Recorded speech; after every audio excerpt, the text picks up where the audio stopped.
young and old gamers deployed. FSL battles in the night.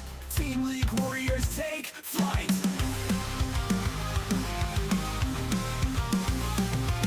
Terran zealot ready to strike. Surgling swarm under moonlight. Protoss eyes bright as gold. Legend stories brave and bold. Charge the fields ready to fight. Masters of the stars shining bright. In the game we find our light. High hearts burning through the night.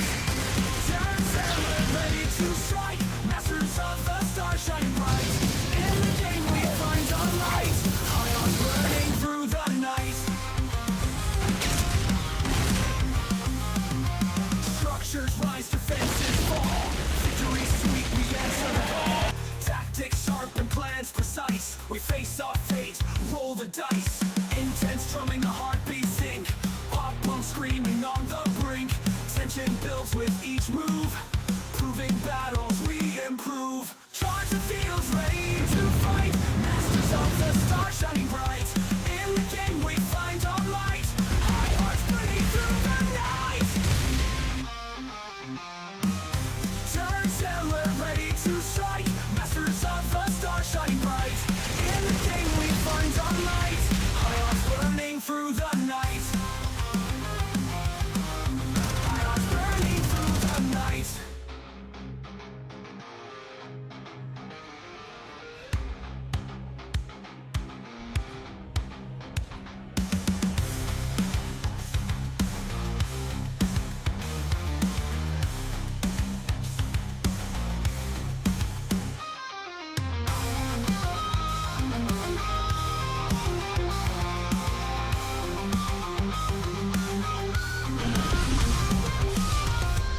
Intense drumming, a heartbeat sink. Pop punk screaming on the brink. Tension builds with each move. Proving battles we improve. Charge the fields ready to fight. Masters of the stars shining bright. In the game we find our light. High hearts burning through the night. Turn zealot ready to strike. Masters of the stars shining bright. In the game we find our light. High hearts burning through the night. High hearts burning through All the right, night. we got our peoples here ready to go. High hearts through the Yeah, night. that's good to hear. Hey, everyone, I'm Hyper Turtle, Commissioner of the FSL and Team Captain of the Infinite Cyclists. Along with KJ Freedom, I have with here Revenant Rage, the Captain of Rage's Raiders. Is that correct? I keep Yes. trying to practice. I keep calling you Rainer's Ragers, and I know that, yeah. Working on that. All right, well, we have tonight, we have Neutrophil's team, pulled the boys, I believe it's past tense, and they are taking on Nachoz' Cheesers. Let me bring them both into the chat here. Welcome to our team captains. We've got another exciting night ahead of us. Can you hear me all right? Hello. Hi. Hey. How are we all doing? We've been preparing like crazy, right? Absolutely. 100%. All right. Yeah. Well, we got some fun end games and some fun with games coming up. As far as our lineup goes, Code B, we've got, well, Nachoz himself, ChienPwn. Code A, Cyan versus LittleReaper. They've met many times. Code S, SirMalagant versus DarkMenace, and 2v2, Voodoo Jester and Nachoz versus Dpoo and Neutrophil, both the captains getting their hands dirty in the 4-player matches. And it might go to an ace match, might not. Otherwise, we're planning to get some sort of free-for-all in. Revenant Rage, what do you think of the lineup tonight? I think it's going to be a really interesting night. Want to see how each team's prepared, where, if I'm correct, We Pulled the Boys hasn't competed yet, and Nachoz coming off of that defeat in the first week. See what he changed to, Absolutely. Neutrophil, Nachoz, any words of wisdom about what to expect tonight? I don't know if it'll be close or not, but we've been practicing, and I Mhm. think we'll have some interesting games. Yeah, you got what, two brothers on your team, don't you? Yeah, that means I can make them play whenever I want. Really? My my sister won't do anything if unless I ask. Well, unless there's something in it for her. It's a trade-off. Nachos. You've been working with your kids? I mean, with Yeah, your yeah, what players? absolutely. And I hope you can hear me. Alright. Yeah. I can hear you just fine. Excellent. Yeah, our prep. I mean, starting off with in our first defeat, we didn't have a code S, so it was the rule like you couldn't play down, but you could play up. So Mhm. I think we held it pretty well.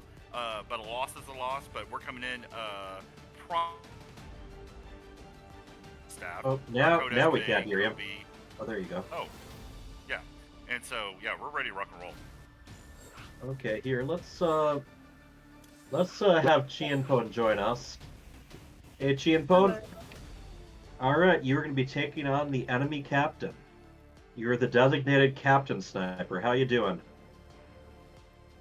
Doing good. It's nice to be back, I'd say. Oh, can we get you on camera? Let's see. I thought I was on camera. Let me check. Yeah, we'll make sure. Yeah, I'm on camera, I think. Okay. We'll see what happens there. Nachos, go ahead and join the lobby. There you go. There's the ChienPwner. Hey, Chien gets pwned. Well, that doesn't sound very positive. Hey, he's gold 1, rank 1, what can I say? I'm probably gonna get owned. But Okay. you win some, you lose some. I'll try to win.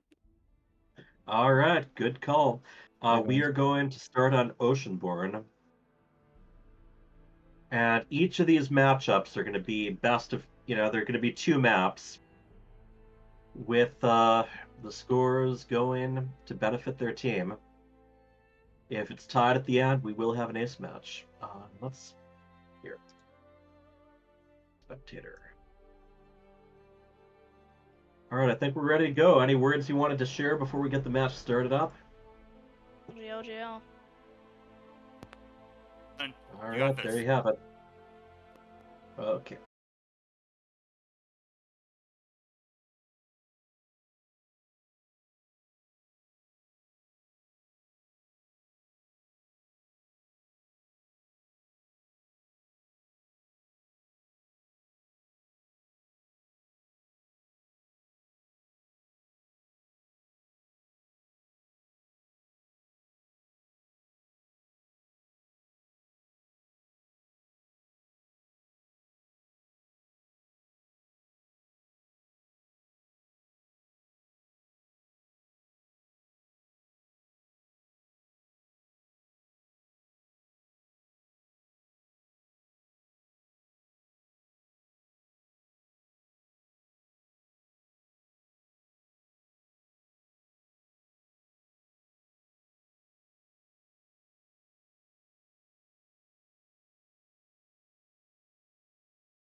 that Marauder build that everyone's been playing lately. It can Yeah, be but very instead stim strong. pack right away. Yeah. So I don't know. It might be an early 3x pressure into a 2 or a expo. Little gas steal for the Zerg, but Zerg's usually going to be focused on mineral only units to start with. But yes, I would assume this will be aggressive. You don't get stim pack right away unless you're planning to attack as early as possible.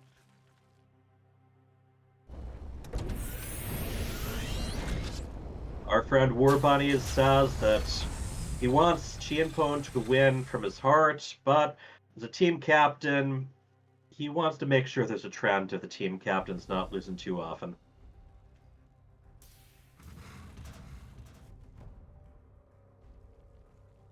Alright. Sending the overlords out there. What? The gas, I He's think. talking about the gas, the refinery. He thought he got 3/4 of his money back on that. So far, Nachoz actually way ahead in supply. ChienPwn does not have any units just yet. And Nachoz, okay, he just got out of his supply block. We're going to see how far he moves those overlords to try to figure out what's going on. Fairly early lair here. I think he might be going for some roach upgrades. Let's see.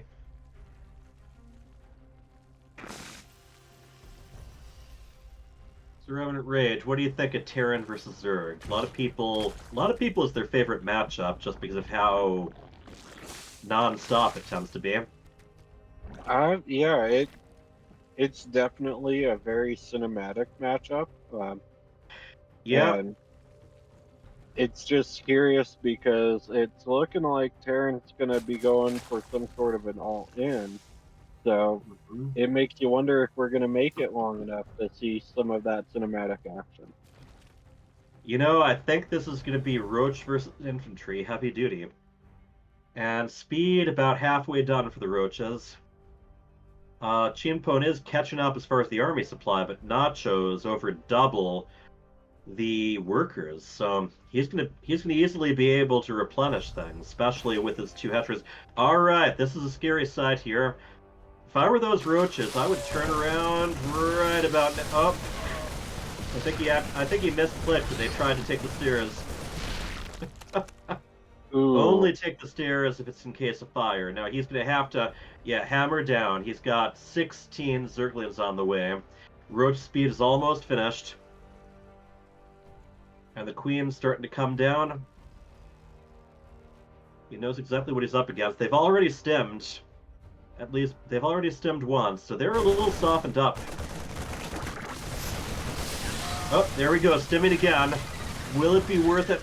They do quite a bit of damage. Right now, ChienPwn is ahead in supply, but those are very softened up Marines. No banelings to be seen here. Oh no, spawning, rallying right against that infantry. And he is probably going to want to retreat to the high ground right now. He's got a huge edge on economy. KK? Wait, Yeah, what? sorry, I was responding to someone else. Alright, so there's the deal there. He killed a lot of units. Wrong chat, indeed. He killed a lot of units, but right now, he didn't take out the hatchery, so really it was all damage against army. No economic damage, with Nachoz still way ahead. Yeah, I think they would call that what's a Pyrrhic victory.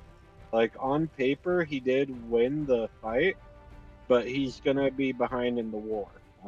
Because he just didn't get the decisive fight that he was needing for that kind of build. Now, of course, we got more infantry coming. Still no Banelands or any other kind of splash damage, so he's going to want to be very careful here. On the other hand, no medevacs. So any damage, whether caused by the opponent or caused by stem, is going to be permanent. He does add a couple of engineering base and a factory. There goes the Baneling nest. It's not going to be finished very quickly, though. Here we go. this is going to be all about position. You want to make a nice concave and try to attack as much as he can at once. I like the stutter step micro. Yes, indeed.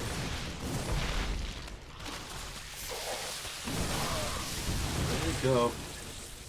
Problem here is it's going to be diminishing returns with each one, and with each stim they're going to be getting weaker too. So he needs to get the damage done fast, or Nachoz is going to run away with this already on double supply. Exactly double, actually. And there goes the scan. He wants to know what he's up against. And I do not mind the creep spread either. He's got all of his bases connected. And he's got a whole sort of row of hidden overlords. Alright. ChienPwn takes his frustrations out on the unbuildable rocks.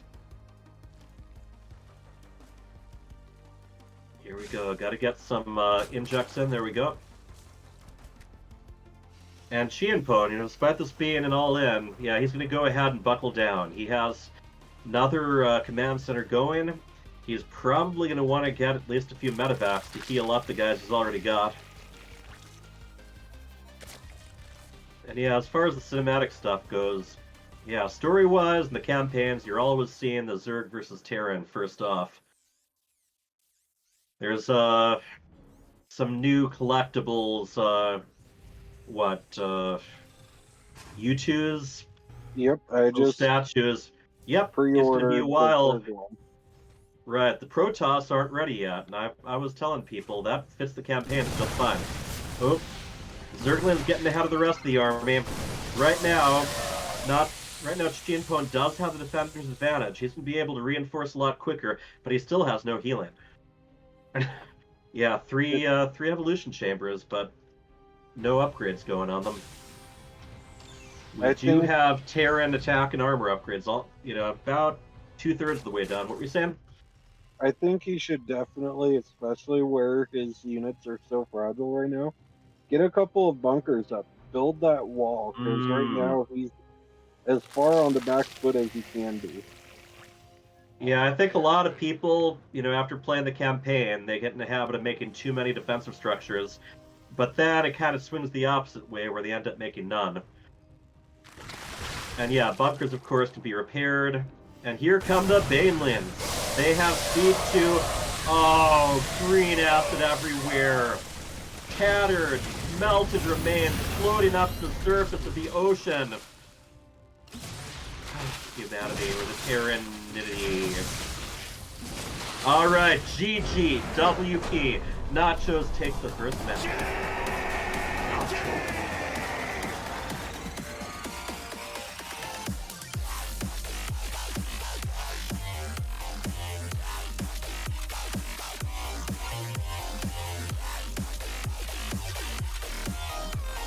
I think that one was kind of a story of an all-in where, once the first time doesn't get through, you got to figure out whether you need to transition for a longer game or whether you need to double down on it. ChienPwn did double down afterwards. He ended up having to try to set up. Alright, but Nachoz takes it. KJ, you need to get into the lobby too. Alright, great. Next. Oop. No.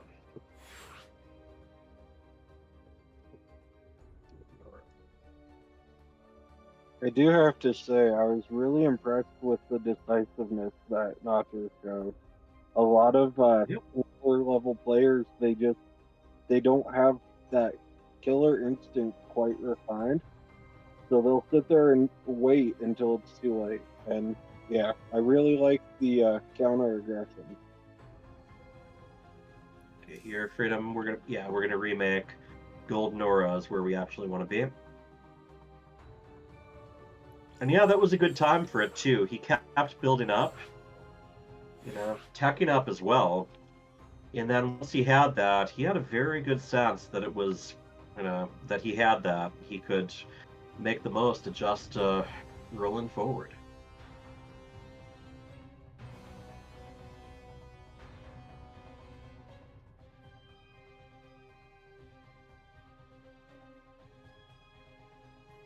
JMPZ says good luck to everyone. And we are ready to go on GoldenAura.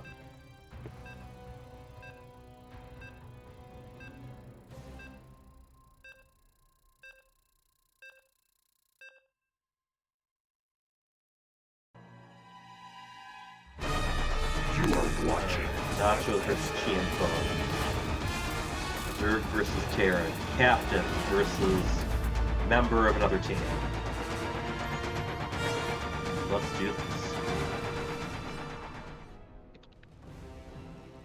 In the upper left, we have our blue Terran. He is ChienPwn. and he represents Pulled the voice.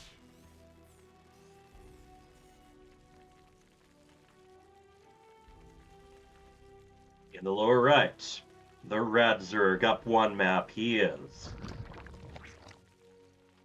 Nachoz. and he represents the team of CheesyNachos.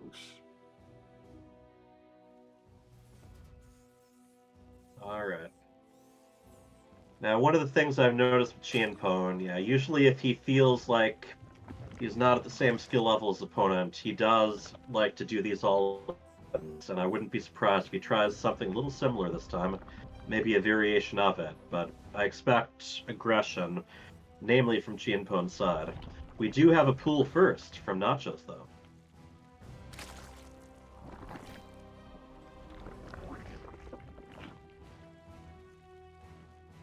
Barracks is being built.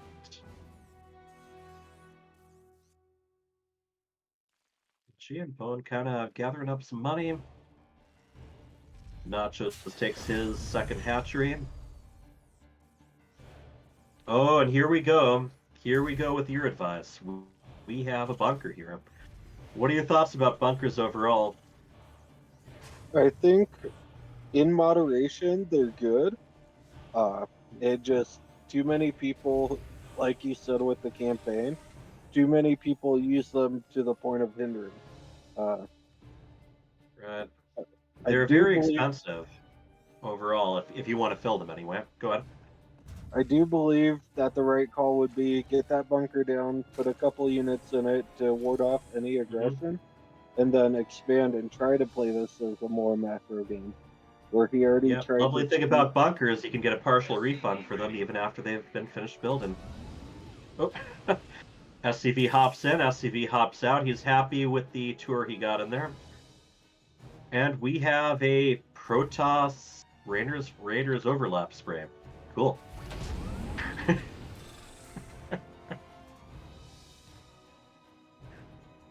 I know there are some tricks to kind of combine your decal with your spray. I forget exactly how to do it though. All right.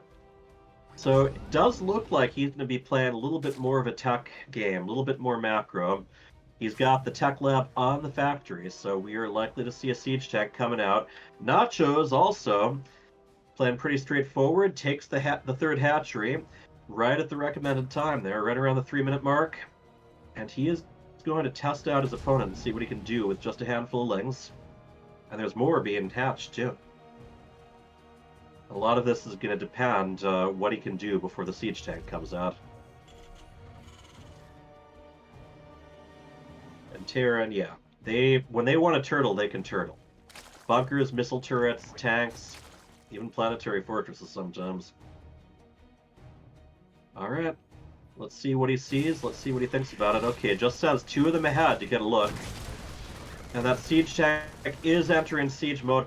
Oh, he gets past. The door was open. So he's going to be able to do a lot more damage than one might have expected.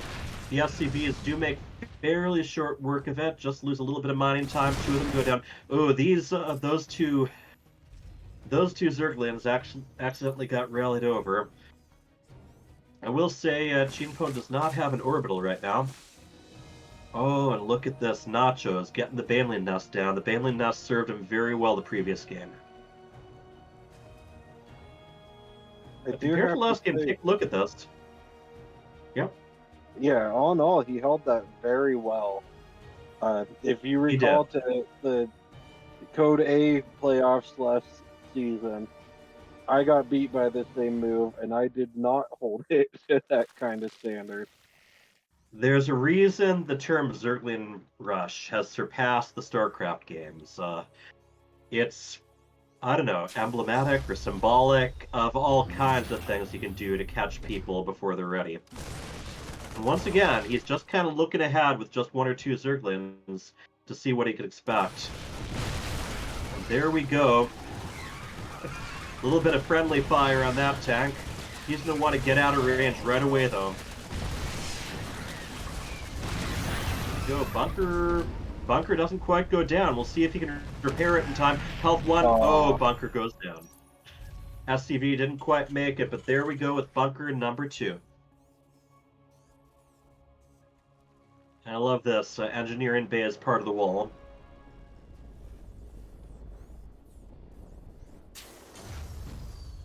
Oh, maybe not. I think the SCVs weren't able to make it past the supply depot. And here we go, though. Nachoz, definitely more the aggressor this game. He's going to want to figure out what he can do. Now, Zerglings and Banelands, they can go down pretty quickly, especially with splash damage, so there's going to be a calculated risk here.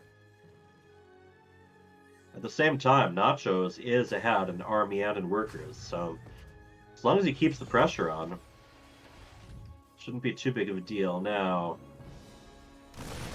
can he... Alright, Banelands move ahead. Alright, down goes the bunker. Meanwhile, both the command centers are in the process of being upgraded to orbitals. Siege Tank is able to reach just a little bit. This could really slow his opponent down. I would like to see more workers being created, though. Not seen a lot of workers on the third base yet. And but same time, I mean, if the Zerglings are working out for you, you can keep them coming. But at some point, he's going to have to come up. Yep. Look up at the top. He's got a Liberator going over to try and even the score. Yeah. Liberators can be tricky to deal with. Got to position your queen just right, or even better, reposition your spore crawler. And here he is, just kind of gathering up a nice little swarm down there, and just destroying what he can. Now, the Liberator has not moved since it headed over to the east of the map. And Terran buildings. Oh, okay. Did you catch that? Terran buildings. He Yeah, target Terran fired the Baneling. Huh? With the Yeah, even siege though tank. the Balins were in back, it probably would have worked better if they were in front. But I mean, still, he's definitely got a nice contain going. But ChienPwn goes ahead, floats his building over, and just sets another spot. Now those engineering bays are almost done burning down. That's one of the Terran weaknesses. If they get in the red, oh, will they make it 7, 6, 5, 4, 3? Oh, that engineering bay is gonna feel so devastated. Hey guys, I could use a repair here. Guys? Guys! Here we go. Alright. We have a medevac drop coming up. I'm not sure if they're going to be joining in with the Liberator. Oh, Liberator is moving again. So I think we're going to try to hit in a few different ways there. And his opponent, I mean, most of his army is on the other side of the map. Not that they do great against flying units, but the Liberator does leave quite a bit of area for the Queen to attack from. They have a very long anti-air range. And there are those medevacs.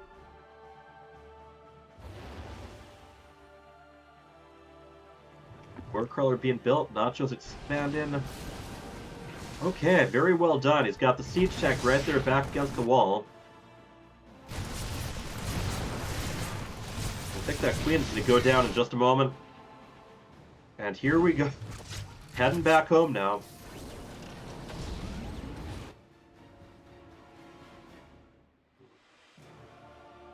Is ChienPwn just going to reposition them? Honestly, in combination with that Liberator, he could do quite a bit. Oh. Queen's on the chase. And over on the other side, an Overlord just kind of making his way in. I think he just wants to kind of take a peek with air. Here we go. Coming down again.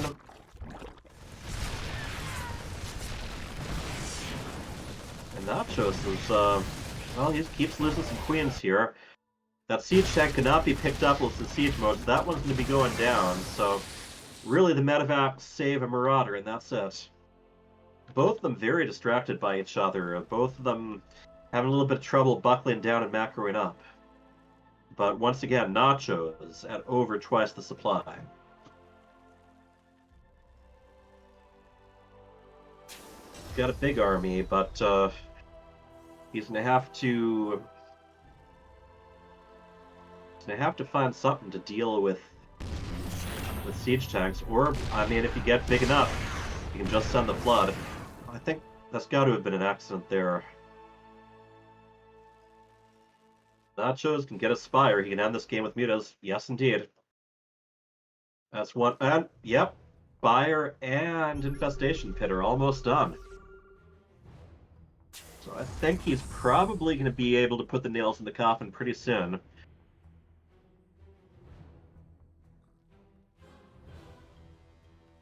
Yep, Sheen Goat.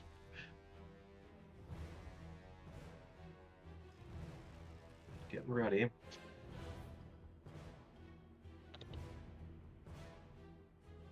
Here we go, even more siege tanks up at the top of that ledge.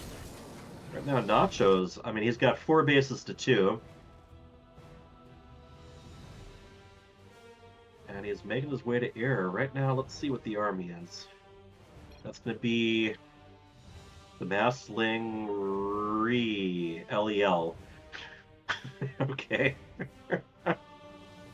But yes, he's got 8 Marines and 1 Liberator. That's the only anti-air he's got.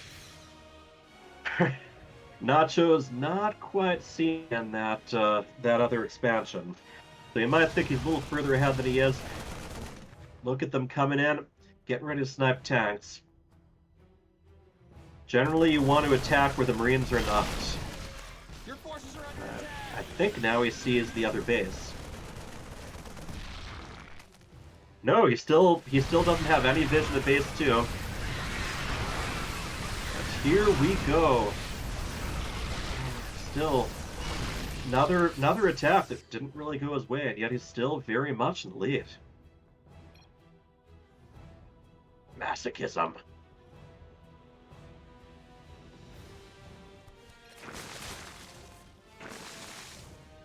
Tajik tells him to channel his inner Maru. Bring this to a close. Now the Liberator is down in the south at this point.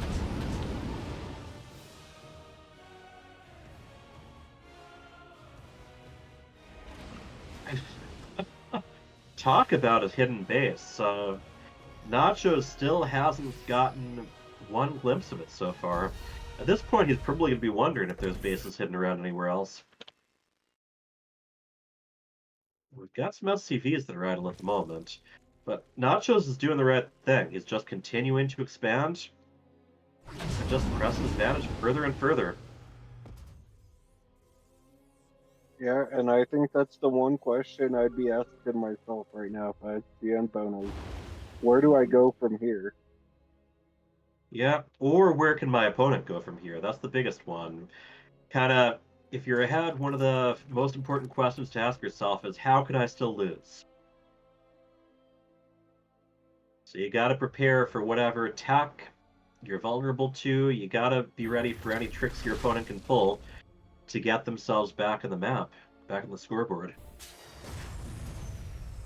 Medevacs are moving along down in the lower left. We'll try for a drop, and this is one of the things. Nachoz has spent most of the time with his army on the opposite side of the map. Not a lot of defenses back home. There goes that scan. Sometimes that can be a bit of a give. Oh, and Nachoz has the same idea. He's got his drop over there. Oh, baneling drop. 16 workers gone. That's 13 workers to 61 right now. And knowing that there's an opening, he sends his mutalisks right in. So we are in, I wouldn't call it a base trade situation, especially since the medevacs are on their way back. But all the siege tanks just went down. There is the battle cruiser on the way.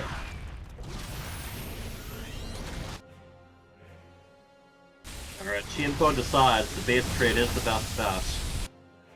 And that battle cruiser is not going to come out for quite a while. There we are. Come on, don't build up the spams. Drop the dudes, drop the dudes. And here we go. That's a lot of damage he's got there. As far behind as he is. But at the same time, cap the army supply. And a lot like last game, Nachoz is in a position where he can keep replenishing his units with the money he has in the production. And there we go, the classic command center float away. That's been there since the very beginning of StarCraft. And yes, indeed, we do have a Patreon.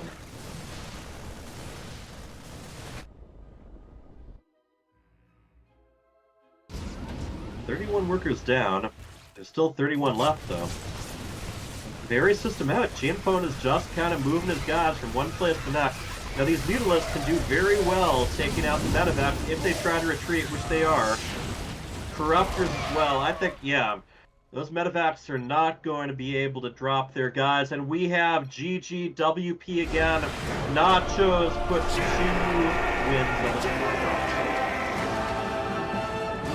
Bring them into the chat right now.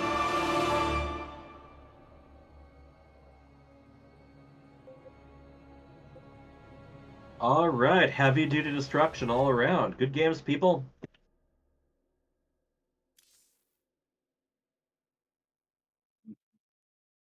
All right, you hearing me all right? Yeah, we hear you. I hear you. Okay.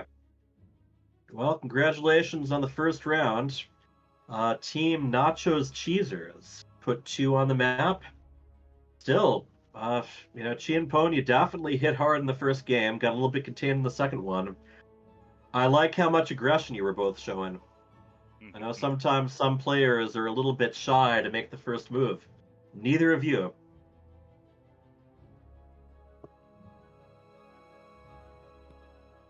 Yeah, being just sitting back, you know, whatever cliches you want to use is sitting back on your heels. Being defensive, you know, keeping all your armies back at, you know, back on base, afraid of that attack or afraid of that sneak attack. It usually doesn't pan out. You know, I think you know, being aggressive, you might get burned. But I think the risk is worth the reward for sure. I think the classic cliche is offense is the best defense. Exactly. Gonna go with that one? I love it. Yeah. All right. All right, and next.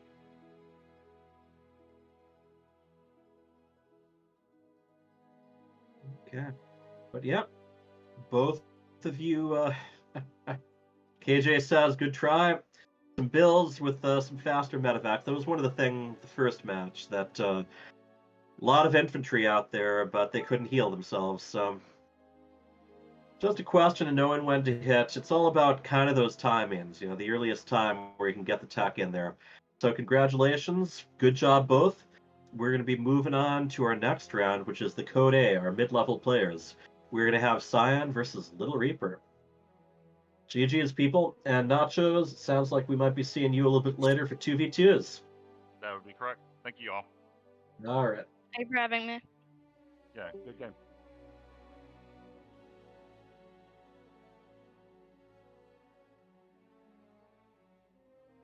All right, let's get Cyan and LittleReaper in here.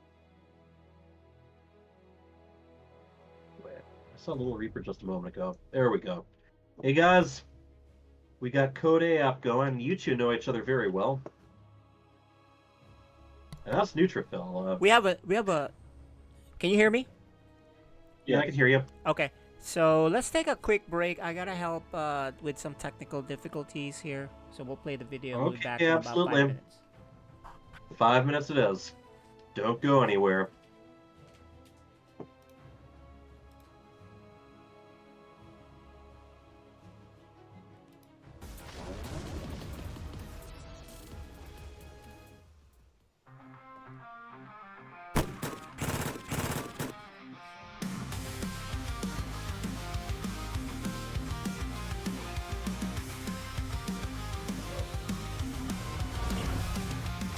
StarCraft calling from the void. Young and old gamers deployed. FSL battles in the night. Team League warriors take flight.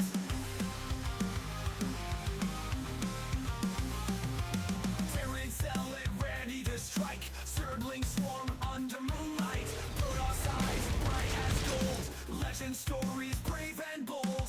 Charge the fields ready to fight. Masters of the star shining bright. In the game we find our light. High hearts burning through the night. Turn sailor ready to strike. Masters of the star shining bright. In the game we find our light. High hearts burning through the night. Structures rise, defenses fall. Victory sweet, we answer the call. Tactics sharp and plans precise. We face our fate, roll the dice. Intense drumming, the heartbeat sync. Pop pump screaming on the brink. Tension builds with each move. Proving battles we improve. Charge the fields ready to fight. Masters of the star shining bright. In the game we find our light. High hearts burning through the night. Turn sailor ready to strike. Masters of the star shining bright. In the game we find our light. High hearts burning through the night. High hearts burning through the night.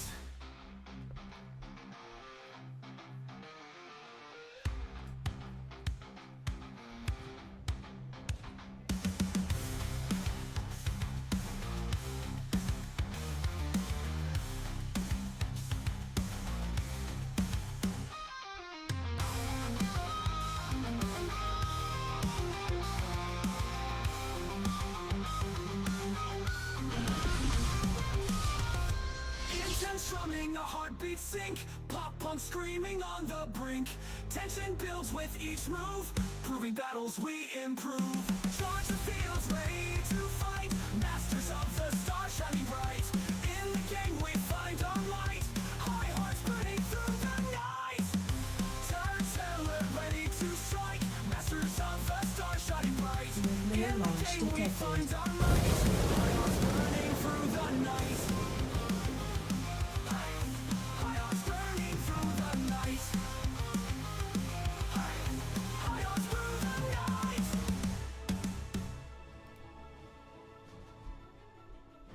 All right, we're back. So let's wait for Hyper Turtle. I believe he's just stepped out for a second.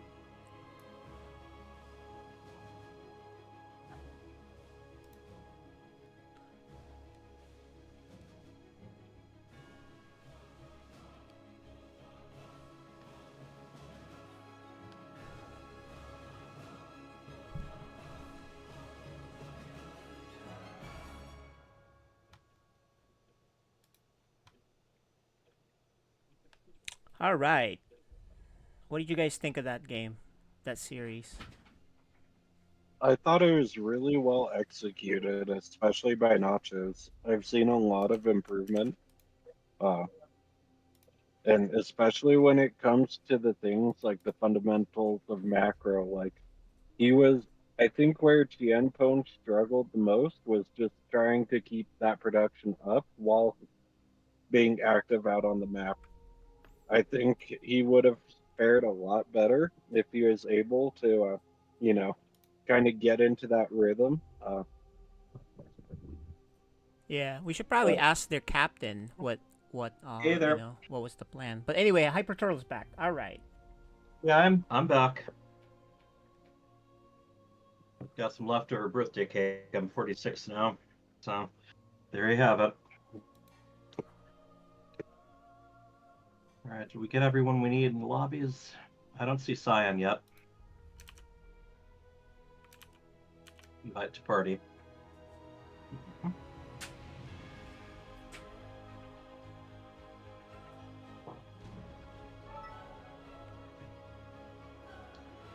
Alright, are we ready to go? I think so. I got 2 big cats in my way. Oh no. Alright, move. It's not in a cat's nature to get out of the way. Yeah. I gotta move. Oh, I think I see a tail. Yeah, so... We have confirmation we have a tail. There's one.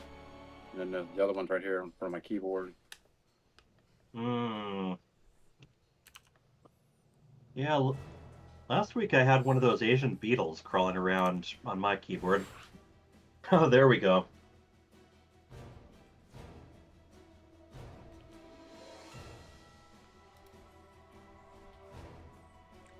All right, it's 2-0 so far. 2-0 so far. We will see if LittleReaper can bring some of that back, or if Cyan can even push the advantage further. Any thoughts? I've never had any luck against LittleReaper, so I don't know why. Just something about him. Well, you know, Matheson knows if you ask him. Look at the. Matheson has the perfect strategy, controlling the map with ease. Okay. Well, he has the previous history too. If you scroll up. Mm-hmm. Overall 8-0.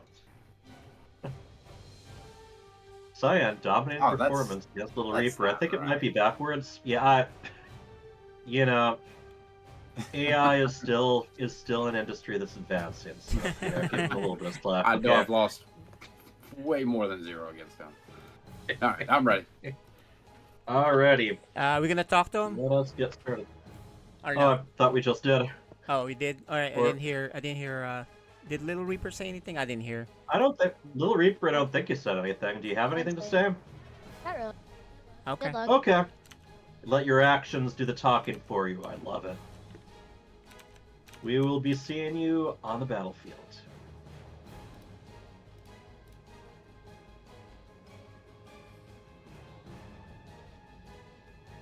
Alright, we have him out of the voice chat. LittleReaper says he's ready.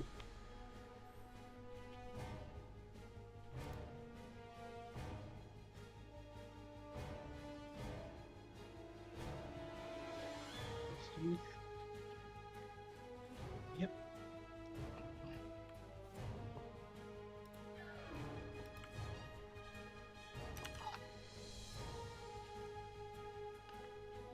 Okay.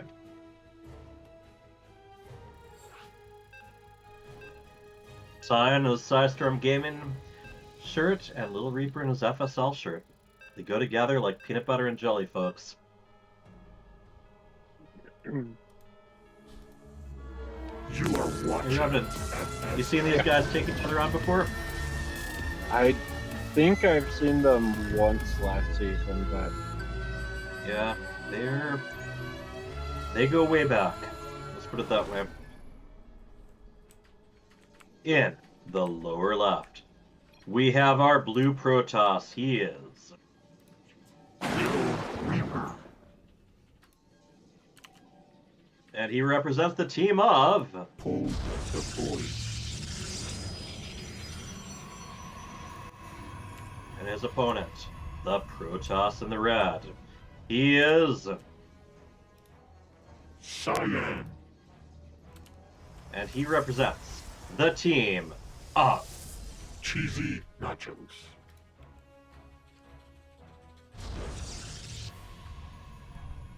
So yeah, we got 2 Protoss players here, pretty similar in skill level. LittleReaper really specializes in big timing attacks, and he's pretty good at any directions, whether it's stalkers up front or blinking in, whether it's DTs, whether he's using a warp prism. And yes, he has gotten a little bit older since that intro.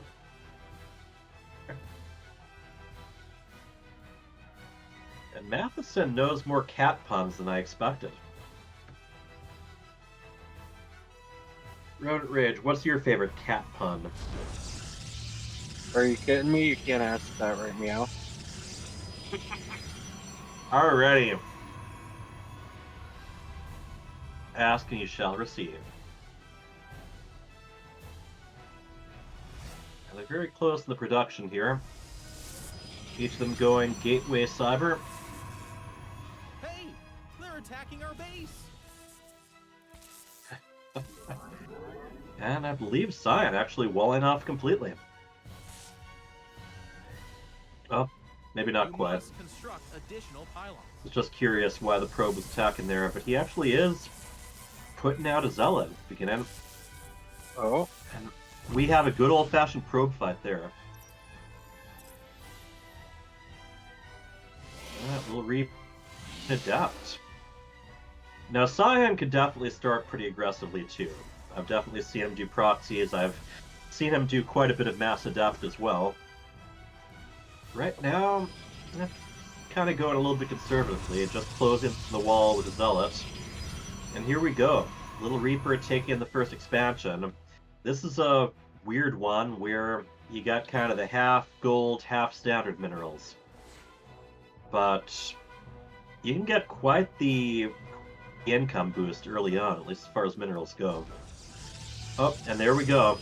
Got a proxy pylon over there. Adepts are going to try to shade in. And we'll see if he completes that. He does, and he knows that his opponent has not put down an expansion yet. Now they're going to be wandering around. Let's see if they're trying to escape or just move close to the workers. They are getting out of there.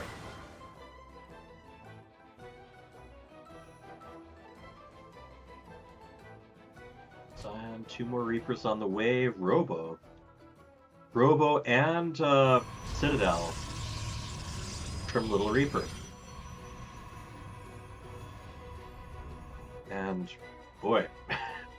Alright, I would call this all-in territory. That is a total of 5 gateways between the ones that are already there, the ones that are in production. Cyan does have Warp Gate finished, so he is going to try to do all the damage he can right away. He doesn't want to put up with any big attacks early on. He wants to be the aggressor. And he also completes a pylon, so now it is a full wall over there at his base. And here we go. We are currently at 6 Reapers and a Zealot to 2 Reapers and an Adept. Alright, battery overcharge is going, but none of his units are within range of the battery. This is looking pretty good for Cyan. He doesn't want to keep moving back, minimize the damage from those probes, but he is getting kills at it. He is, yeah. So the first round of Stalker is not quite cleared out. Alright, Force Field goes down to try to limit them. See if he can finish those off. Crisis Pain and Probes is really, really heavy. Charge is 2/3 of the way done.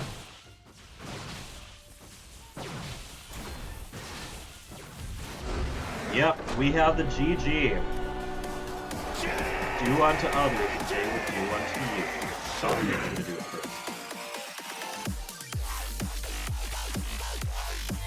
Alright, that is another point on the scoreboard for the team, the Nachoz Cheesers. And yes, very much so. The Pull the Boys team member definitely had to pull the boys there, but in the end, the boys just weren't enough. Next map is going to be on Alcyone.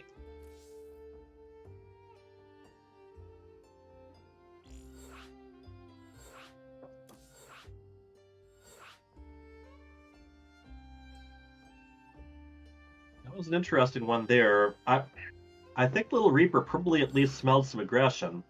You know, you did see that there wasn't a expansion being built just yet. That's often a big giveaway, even if you can't find the proxy. I was really worried there for Cyan. He chased those Adepts right into his proxy.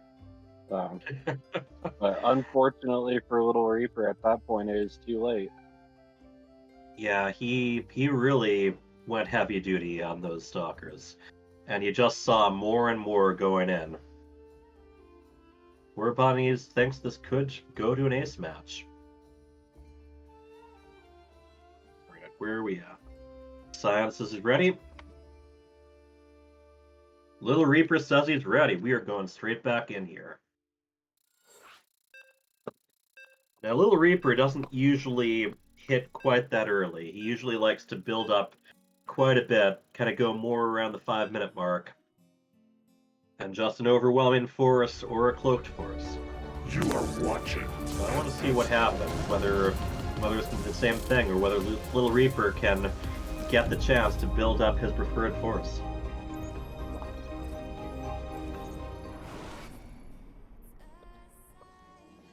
In the lower left, we have the blue Protoss. He is LittleReaper.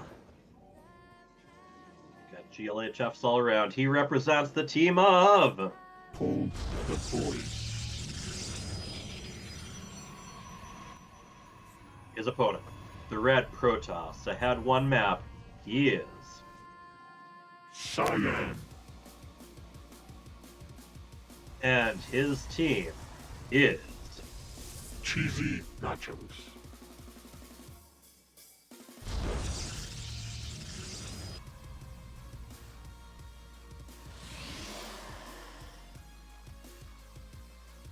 Alright. Standard start on both sides. LittleReaper is sending a probe across the map. Definitely to take a look around. We'll see if he leaves any presence on that side of the map too. PvP and yet not one Phoenix build. Indeed. Honestly, probably for the best. I don't think that Phoenix would have done well against that many Stalkers.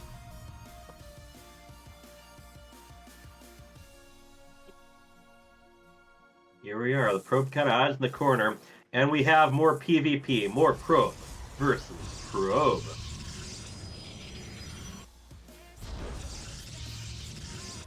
Yeah, both of them get their cybernetic cores down.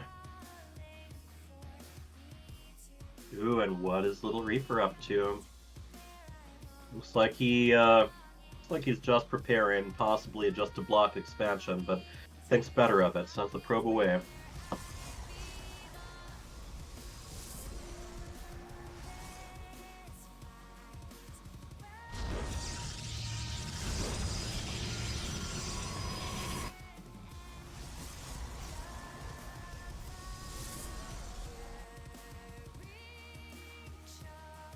I would say LittleReaper is looking to see if there's any proxies similar to last time.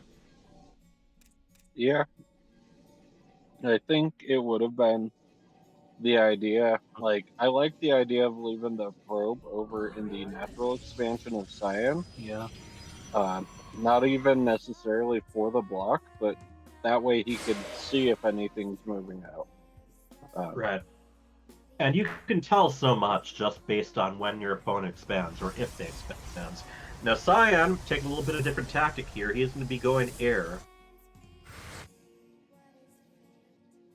And so far, LittleReaper definitely, he's already got 4 games down, so he might be preparing something himself. There we go, Adepts. Great for harassing and for scouting. I think this time he's actually going to start trying to pick off probes. And you certainly need a good income. Oh, look at LittleReaper, look at that. Puts that shield battery down to block the shade-in. Those stalkers doing damage. Oh, Cyan retreats his probes, but then they kind of sit there. This is one of those tricky times where you're having to pay attention to both sides of the map at once. Oh, wow. Okay then. Those adapts just, I think, didn't really get too much damage. 16 workers, 7, yep. And there you have it. 2 very quick, very Protoss-y matches.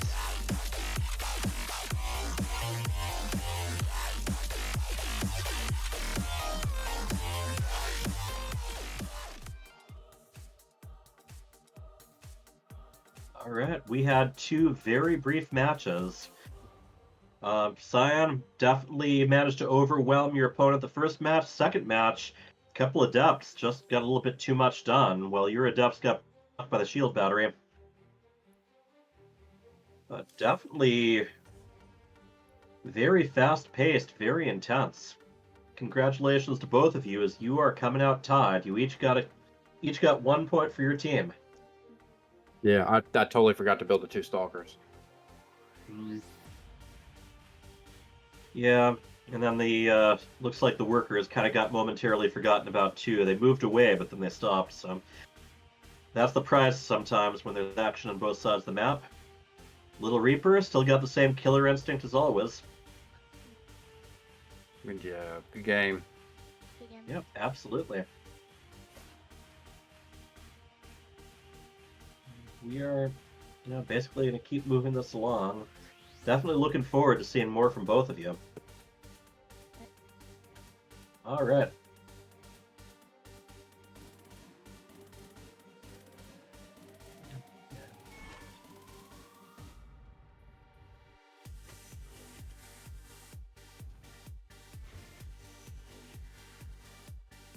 All right. Next up, we have our Code S match, some of our top skilled players. So we are going to have SirMalagant versus DarkMenace.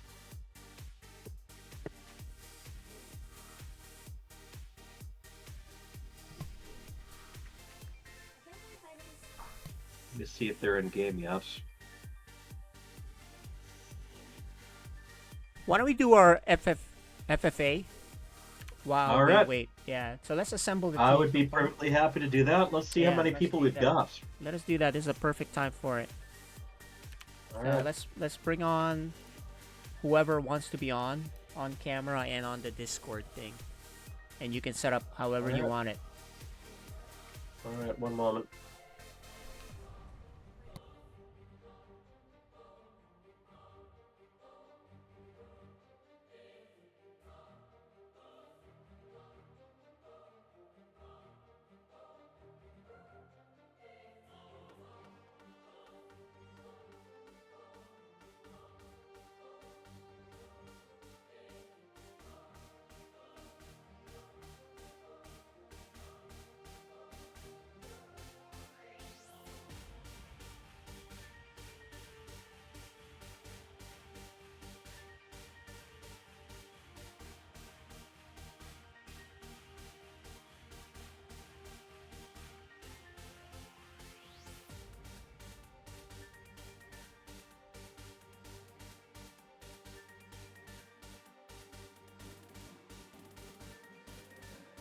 Yeah, so for those watching, if you want to join in the FFA, just hop on, talk to Hyper Turtle here, and we'll get you on.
Yeah, because All right, everyone.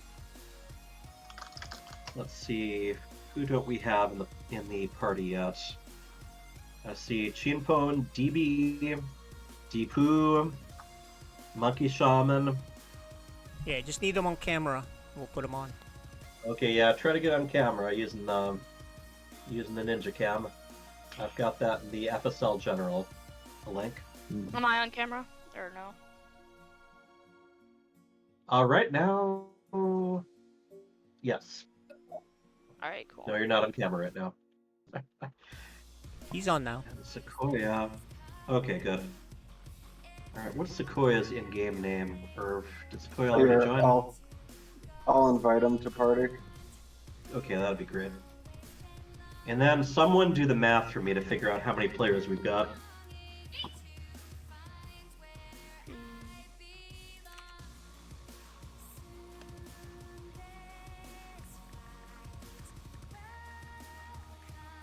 Oh. 5 players, or do we have one more?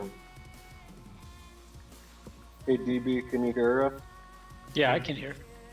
Alright, so you're gonna want to leave the Discord video and go to the link in the general or the team chat and join video through there. So in the FSL general text chat, I have a link. Yeah, just give him the link so he can get in there. I did. Yeah, you can turn off your See that in the Discord? you can turn Yeah, off you can turn off we went, your Discord. yeah, you can turn off your Discord camera. We have a new thing now, DB. It's pretty cool. Turn Oh, off we have Discord it. camera? Yeah, Yeah, turn it off. You don't need Yeah. that anymore. We have a different one, and we'll add. not it. especially new, but newer. That's true. He hasn't been on since season New to 2. some players, yeah. Okay. Should I turn off Twitch? Yes, everyone please do turn off Twitch. I mean, yeah. You don't want to be stream sniping. Yeah, you can mute it or whatever if you want, but Yep. or not watch it. But we need But the at least get it off screen. Yep. Yeah, I got it. Alright. Okay.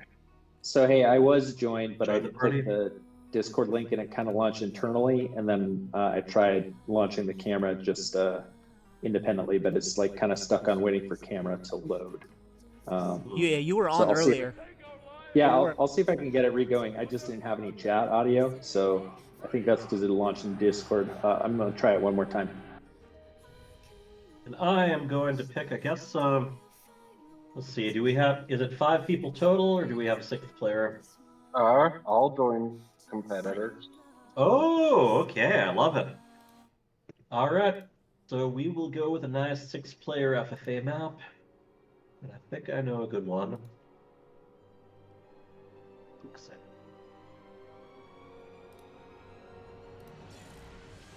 And here, I think we need to switch the KJ. I think you need to switch what observer setting you use. I don't think the standard one that you use works with FFA. You're making the maps. What do you mean observer? The observer mode, the information it shows. It's alright, we can just try it out. Be doing quick.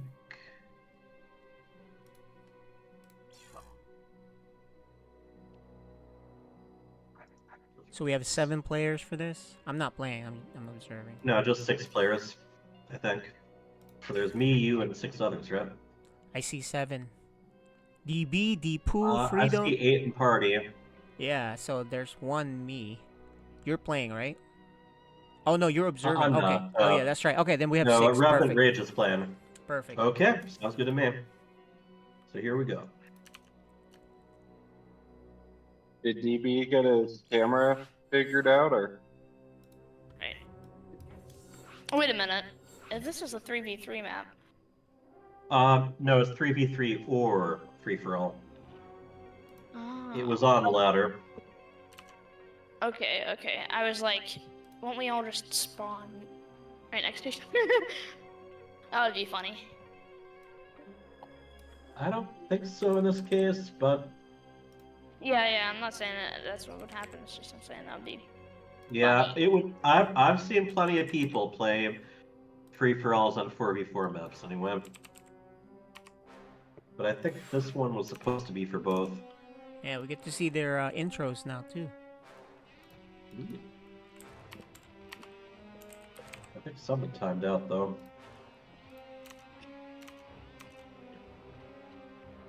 It says Monkey Shaman didn't queue in.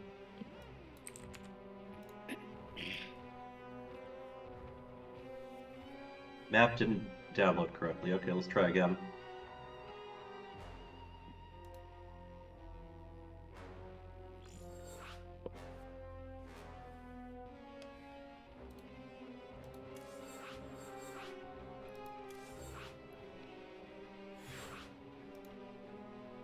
Okay, I think we went through that time.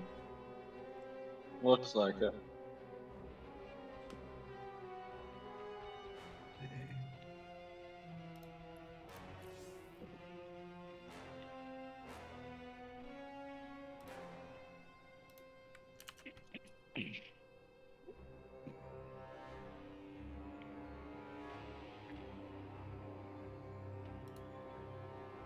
Get everyone with their places. Yeah, we can't see All right. ChienPwn at all. It's so dark in this room, huh? yeah, actually, I Yeah, should turn on well. the light. Let me turn on the light. Alright, just let me know when everyone's ready. There you go. At this point, I'm going to go ahead and start dividing people up. Oh my gosh, I hit my leg. Ow.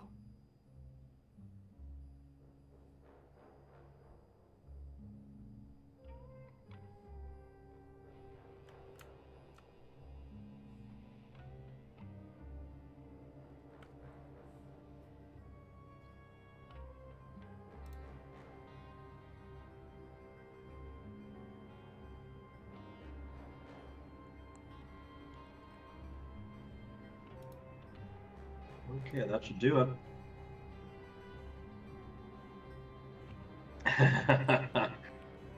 Monkey Shaman says, Sequoia, I love you, buddy, but you sniped green. So you may be first on my list. Apparently his favorite color was lost to him. Alright, I think we are ready to go. So we're going to try to fit some more show matches in. Preferably modes that you don't generally see during big broadcasts. In fact, one of the big ones I'd love to see would be some nice little Archon matches, specifically with people who are in the same household or have some connections to each other. We are on Tectonic Rift. As you see, everyone's on high ground with ramps that face away from everyone else. Also, it's worth pointing out, this is a part of actually, this might even be a Wings of Liberty map, but either way, this is not made with Legacy of the Void economy in mind. There's a lot of intros, so we should probably just do it quick. Alright. Here, let me see where... do you keep missing that? Okay. We have the Zerg in the pink. Here. Wait. I don't think you're on my view. I'll rotate my you're- camera. Find me. Okay, here. Alright. Are you on Revenant Rage right now? Yes. Okay. The blue Protoss is... Revenant Rage. Then, for real this time, the Zerg in the pink.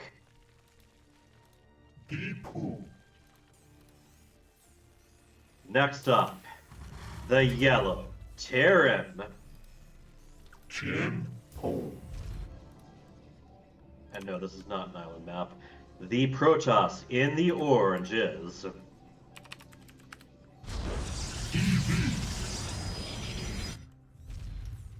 And the green Terran.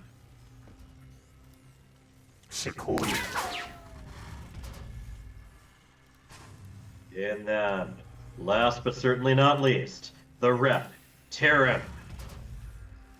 Monkey Shaman. Alright, the Giant Gnome. FSL is a casual league where we've got multiple different levels, and our teams are pitting the similarly skilled players against each other for points.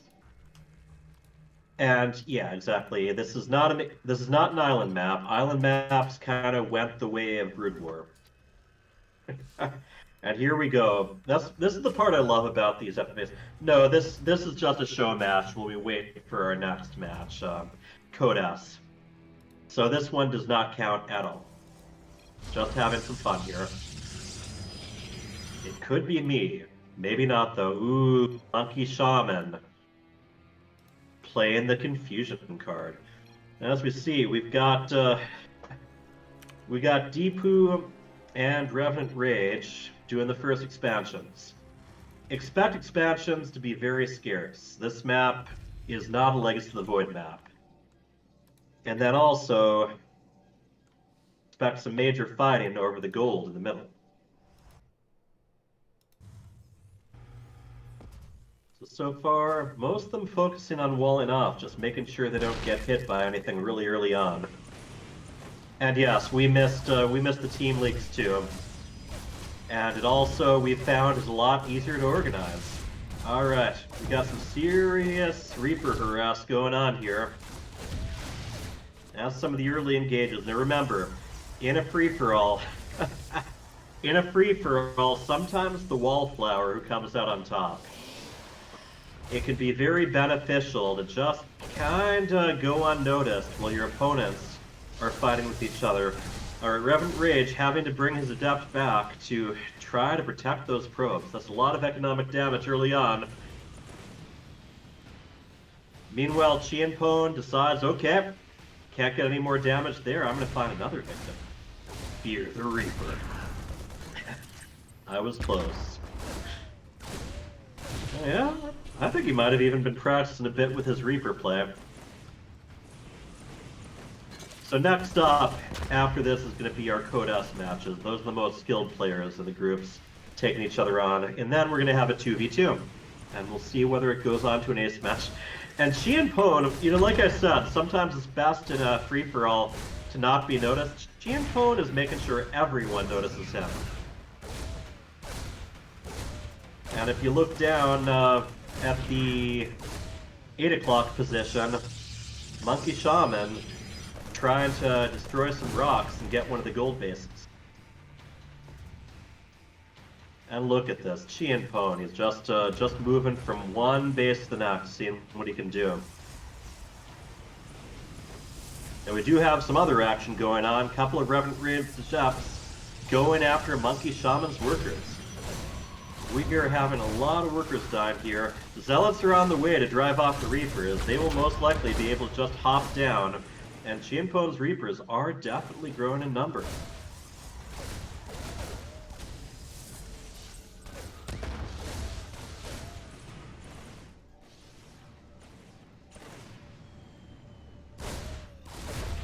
It's interesting. We're having most people just go for the basic naturals, but not Monkey Shaman. He is going for the money. And he has a couple of siege tanks right there to help defend him. Now, although this is not an island map, this is a map where the bases are fairly close together as the crow flies. So if you manage to get some strong flying units going, you can do quite a bit of damage anywhere you want. And ChienPwn's Reapers are definitely the stars of this game. I know a lot of the time, some people don't necessarily play to win. Some people just play for the sake of infamy. And that would definitely fit ChienPwn's style when he feels like there's some players who are ahead of him in the skill. Oh, is that a frowning winking face? I don't know about frowning winky faces. I'm not. Okay, well, anyway. Yeah, here we go. ChienPwn flying his orbital away. He is not. Yeah, I figured he'd be lifting up his production too. He's gonna see where he can relocate to. And one of the most tempting places to relocate would be one of those gold bases in the middle.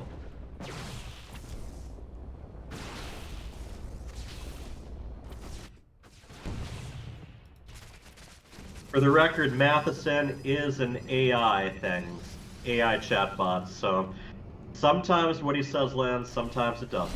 I think he's trying for a bit of a pun there, but I don't think it quite landed.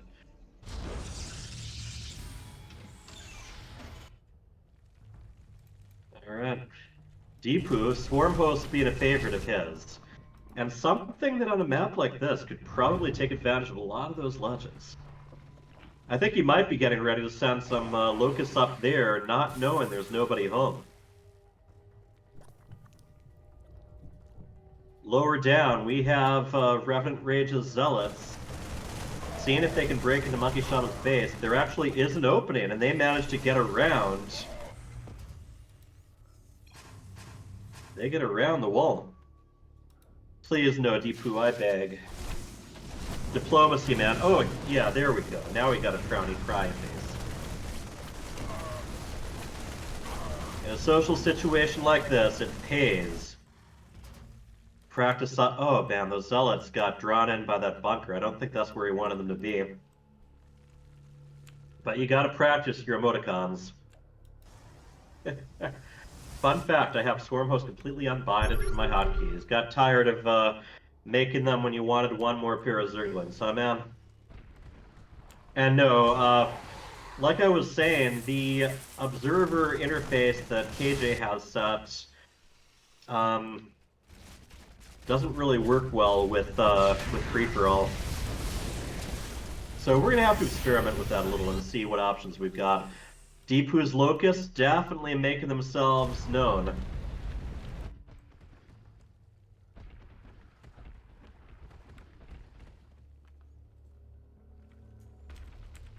And honestly, I'm not sure whether I have to change it or whether the person who's watching needs to. And ChienPwn, more tears. And we've got a nice scuffle in the upper left between Protoss and Terran. ChienPwn, fiery buildings floating around. He tries once again to take a different gold base. And those Marines are going to be made short work of now. Oh, I love it. The command, the orbital on the high ground.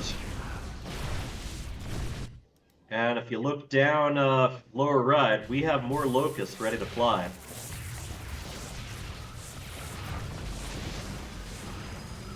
DB breaking his way into Sequoia's base. Like he said, he took it as an affront that someone else chose green ahead of him.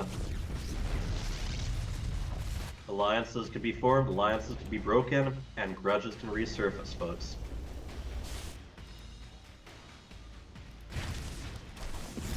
Oh, those swarm hosts, they're still in cooldown.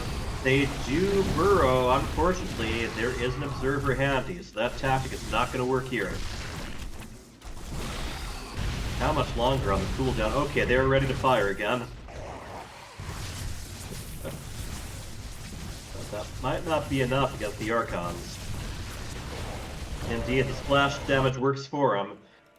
Dpoo is taking a pretty heavy blow there. He is losing overlords, although some of the swarm hosts are being forgotten in all the scuffle.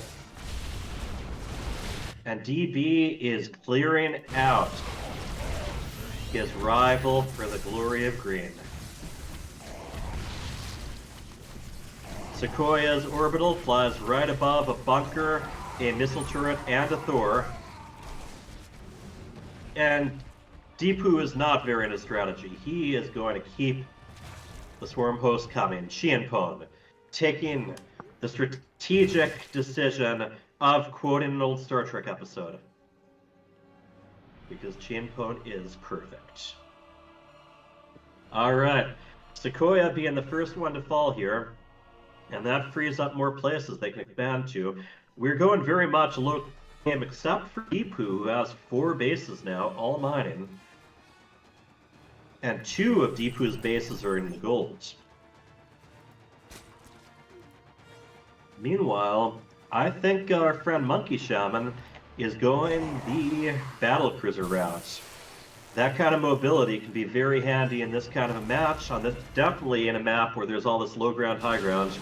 But also, if they go on the offensive, they can just actually jump right back. ChienPwn, once again, begging for his life. That seems to be his primary strategy in this match. When all else fails, use the magic word, squeeze. Yeah, got a siege tank that's a bit back there, but I don't think it's going to last much longer. And Monkey Shaman is taking another expansion.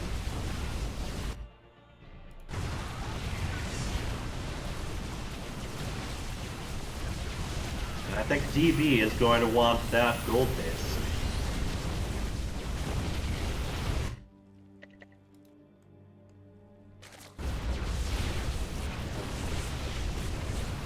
Now the Swarm Host, a lot of it's going to come down, as far as Dpoo's stands, to when they're launching and when they're reloading.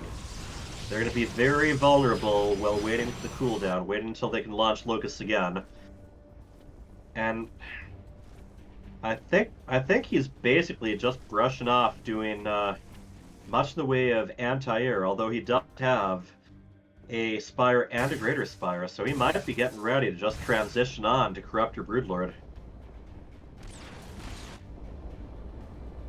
ChienPwn, yep, age-old strategy ever since 1998. When in doubt, just fly your Terran buildings to it. Wow, I'm getting owned. Yeah, but you're not eliminated yet, dude. So, keep at it.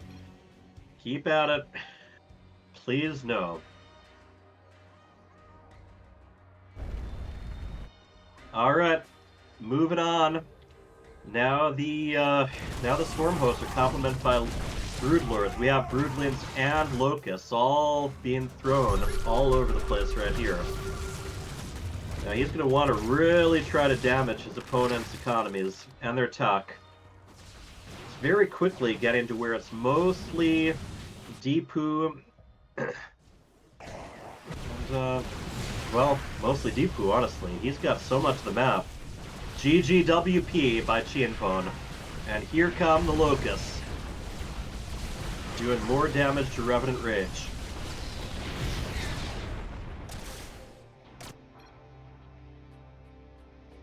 GG, says Revenant Rage. And then there were 3. Oh. Is that a goodbye GG? Or just a, okay, just responding to Revenant Rage's GG. Okay, here we go. It's interesting because despite these Swarm Hosts being such a heavy presence and being joined by Broodlords, very few players really have been going air. We're going to have to see what Monkey Shaman's able to do with his battlecruisers. He also has a Liberator defending the front door. And right now, DB is trapped between a Monkey Shaman and a Dpoo place.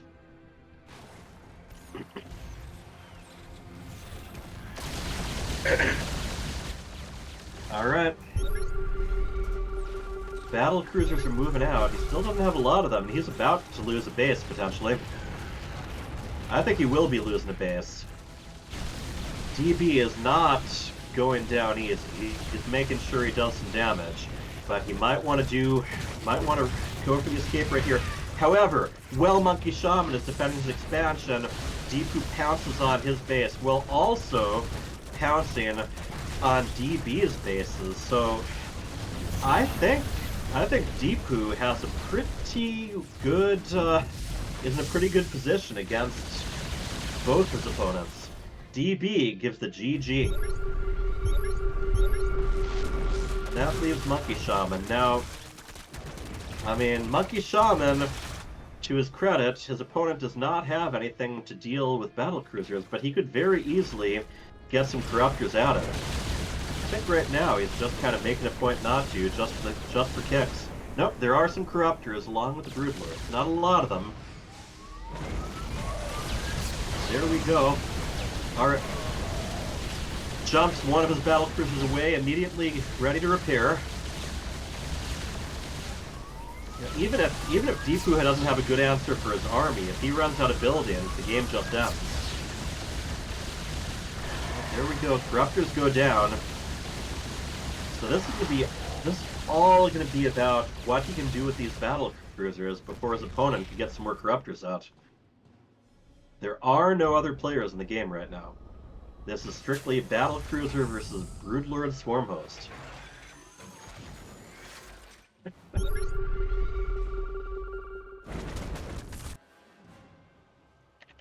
And Dpoo just clearing off some more of the map. I guess looking for places he can expand to. Alright, the battle cruisers, 3 of them, jumped right above one of Dpoo's gold bases. However, very close to mine down already. And if his battle cruisers aren't back at home, he's got nothing to defend himself against more and more locusts.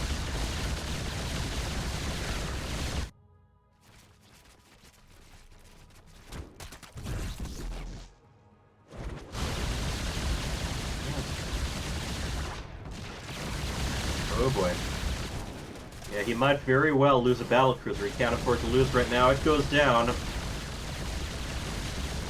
I think this might be it for Monkey Shaman. I think Dpoo has this. Yep. One more battle cruiser going down. Running out of buildings. I think the starport's going to go down before it can get that Viking out.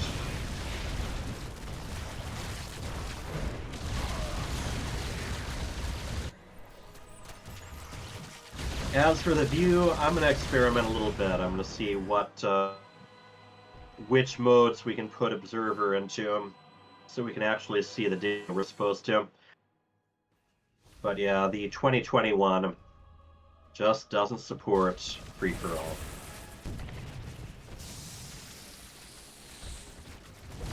Yeah, this is an interesting one. I was mentioning that, you know, getting everyone's attention isn't always a good idea.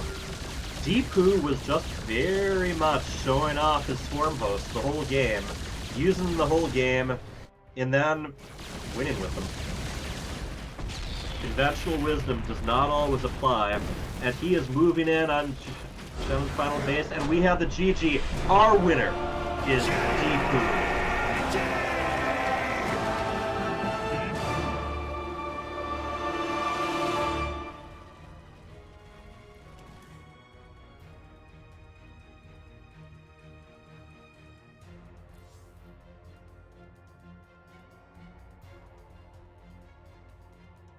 Alright, Dpoo. You know, I was mentioning that some people in a free-for-all like to keep a low profile so that the opponents end up just kind of getting themselves hurt, damaging other players. I think you were very, very visible throughout that game, and yet it paid off. Those swarm hosts, by the time there was an answer for it, I guess Dpoo isn't with us. Yeah, one moment.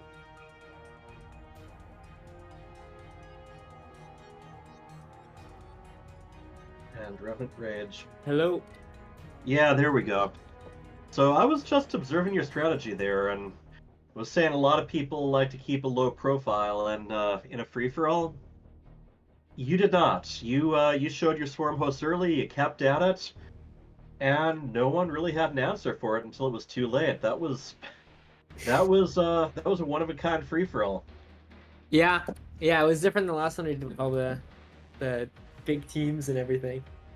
Yeah, well, you're the creative guy, so gotta watch out. You know, I was actually at one point considering drafting you into my team and calling our team Swarm. What is it? Don't nerf swarm hosts. Oh, maybe yes. Nerf host.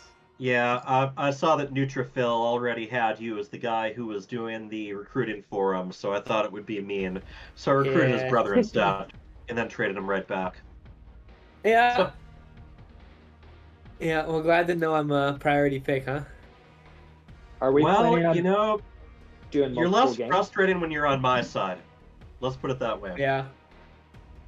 Yeah, well, that's still better than nothing, huh? We'll take that. Yes, indeed. All right. Well, thank you all for joining. I was mentioning I need to double check which observer set it allows to show free for all, because the 2021 does not. But we'll be on that soon. Before then, though, are we ready for a Code S match? Is SirMalagant available? And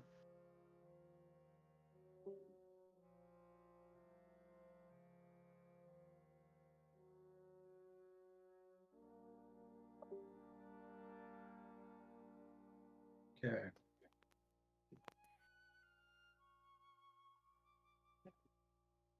Okay, did we ever find SirMalagant, or is there another Code S player who's going to be stepping forward?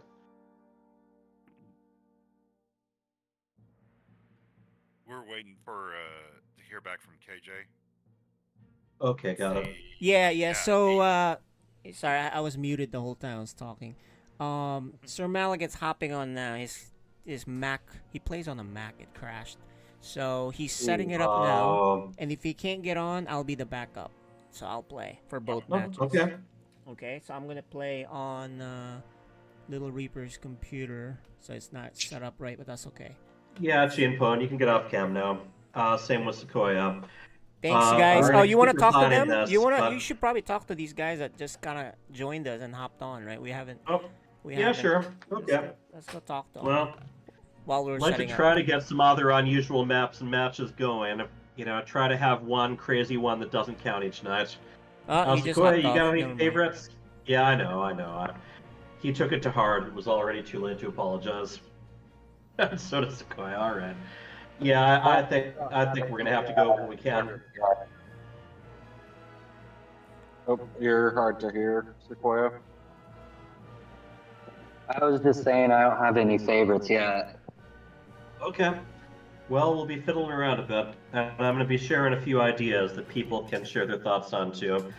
You know, one of my biggest things is I'd really like to see some just serious casual Brood War, if anyone's up for that, because I think Brood War is at its best when no one knows what they're doing. Okay, I see All right, Malagant well, on. He's Sequoia- gonna do a quick test to see, and then we can Okay. get on. So I think for now, Sure. we'll do our break. We'll be We're gonna right back. play another promo. Okay. Yes, we'll do a promo. We'll be See you back in soon. about 6 minutes, and then we'll figure out who's gonna play.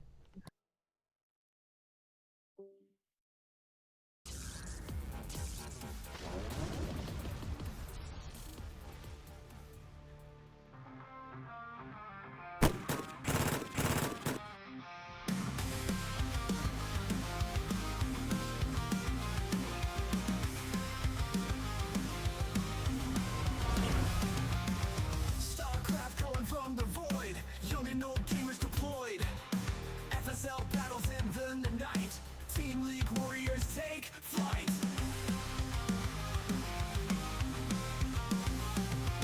Tearing cell it ready to strike. Surdling swarm under moonlight.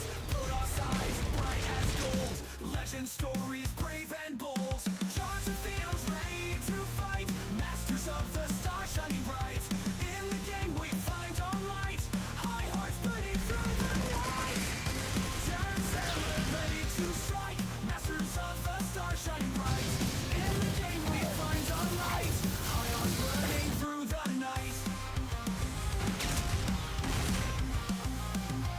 Structures rise, defenses fall.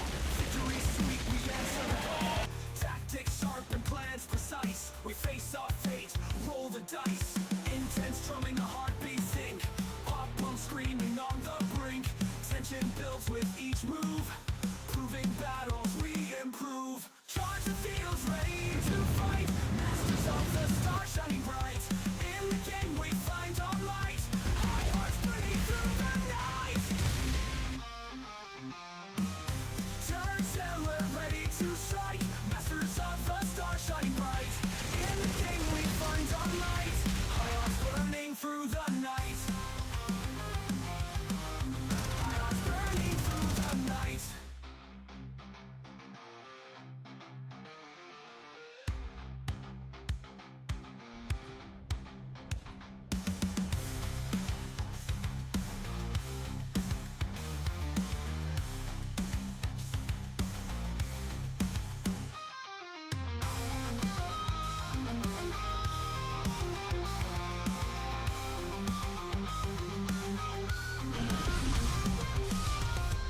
Intense strumming, a heartbeat sync. Pop punk screaming on the brink.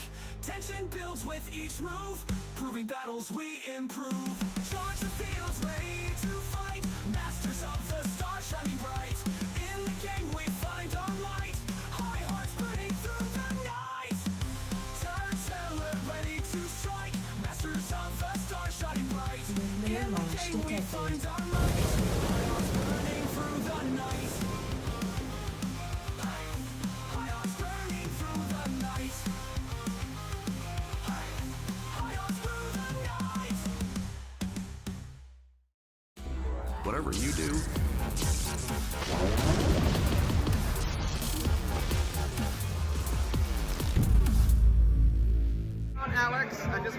I think it's your dad, right? Yes. Yeah. He just mentioned that apparently you like watching my videos. That's awesome. Thank you so much. Instability, Stu Blue, and Neutrophil. Good luck in the FSL Protoss Power. Hello, Meadow. Thank you for being my fan. I hope you can keep cheer for me and have a nice day with StarCraft. For you, Meadow. Hello, Meta. Keep playing StarCraft 2. Hope you enjoy the game. Hey, DarkMenace. Keep playing Turk. It's fun and hopefully you'll get some good results. I'm cheering for you.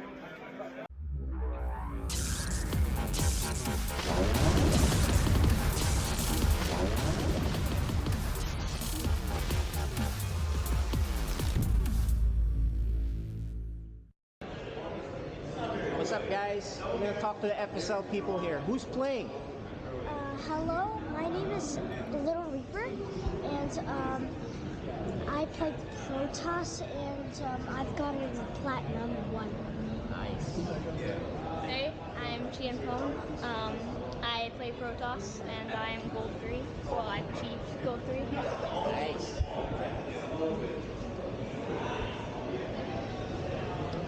Hey, what's up? Tell me your name, game name, your ranking, what race you play. I'm Dominic. I'm Dpoo. I play everything, and I'm Plat 1, I think. Yeah. Nice.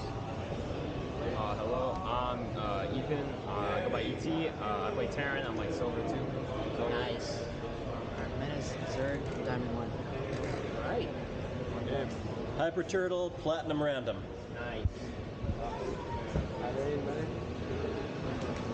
Tell me your game name, your race, and what level are you? War Bunnies. I'm a Protoss and low diamond. Nice. I am Fenrir. I am a Silver 1 player. I don't know my MMR. I'm a Terran. Nice. Hi. Okay, so tell me your name. Instability. And, yeah, what race you play and your ranking. I'm in Diamond 2 with Protoss, but tonight I'll probably be playing Zerg. Beautiful. Hey, I'm Neutrophil. I play random, and I'm high diamond. Nice. And I'm ChienPwn. oh yeah, we saw you already. There you go. And this is ET. He's gonna be casting. Howdy. All right. And that guy is Caliber. He'll be playing later too. And that's our FSL group. We'll see you guys in a bit. All right, let's get the show on the road. So Malagant's hopping on Discord. Okay. You just got invited. Yep. And yeah, looks like we got SirMalagant and let's bring DarkMenace in too. Yeah, let's get his he's getting on camera now. Can you guys hear me? I can hear you. Hey, what's up, David? You know, some good action-packed StarCraft. Yep.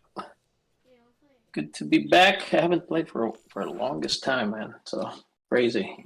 Let's see how this goes. Well, you gotta start again sometime.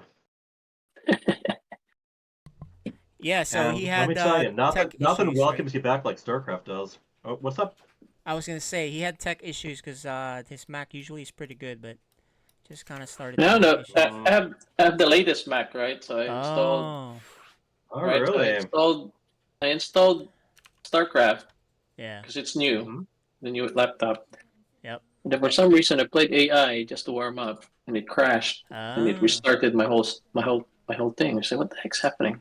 All right. So are you gonna use your phone for the video thing? Does this through Discord, right? No. The video link. The video link. Remember the video? The video link. Yeah, check out the FSL general chat. We've got a link to it there. Yeah, you can use that. So DarkMenace, I just added him on camera. Let's bring him on too. Okay, he's on. We can talk to him while he's getting his final thing in his camera.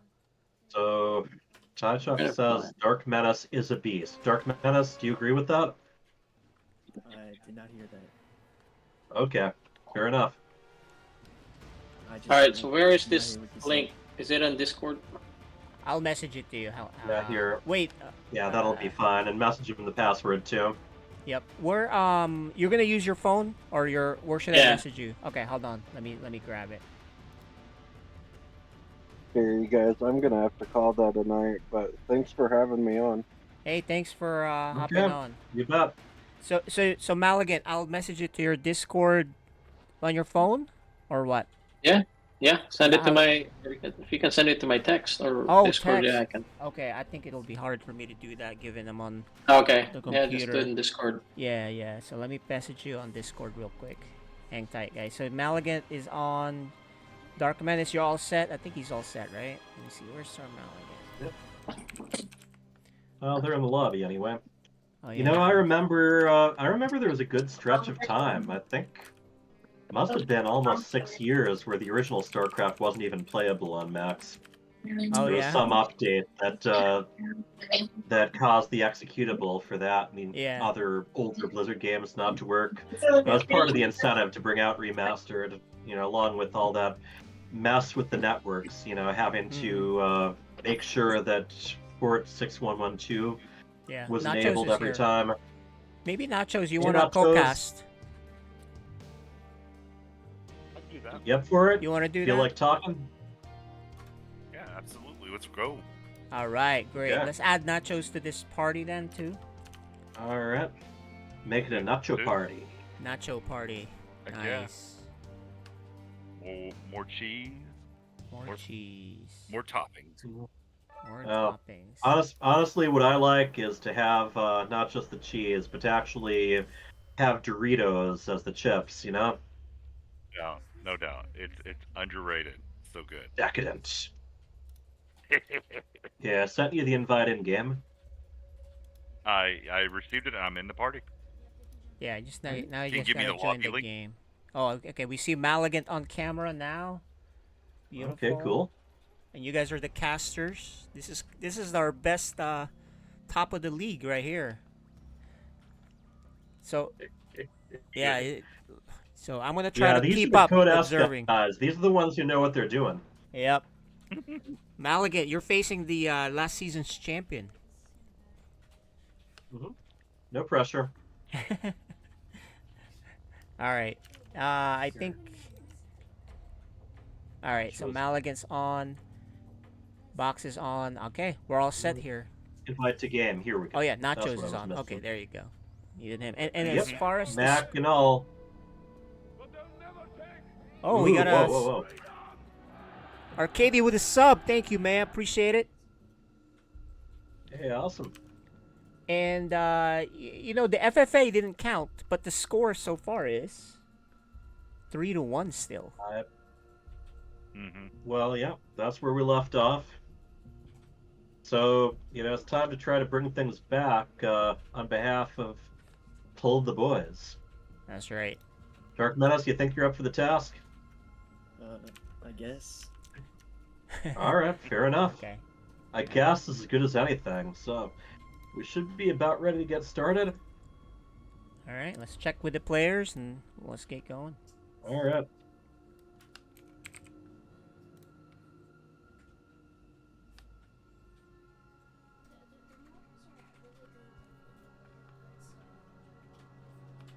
So yeah, we're looking in here at the SirMalagant DarkMenace Code S match, and then after that a 2v2. So we'll see how that works. And if they and an ace match, if it is tied up, which means you know they get veto a couple of levels, and whatever level is left, code A, code B, or code S. We'll be having a match with a player from each. All right. Looks like they are ready to go. We are on Site Delta, ladies and gentlemen. And yes, port 6112 was a pain. Especially because you had to update it if your IP address changed. So yeah, if you're out on a LAN party, good luck. Right. You are watching. This Site Delta is my favorite map. I have a 90% win record in this map. I absolutely love it. Awesome. And good on you, Chuckin. All right. Here we have, in the lower right, the yellow Protoss. He Game paused. Well, we could do intros still. Audio, huh? Yeah, go for it.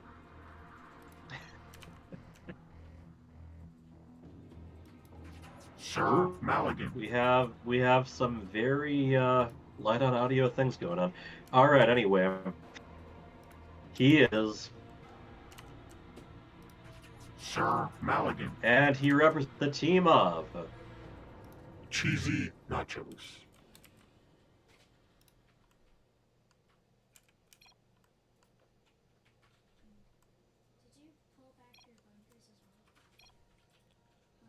All right.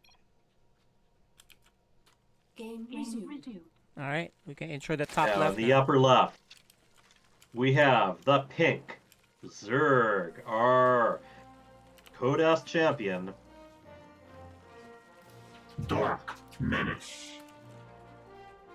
And he is here for the team of Pulled the Boys.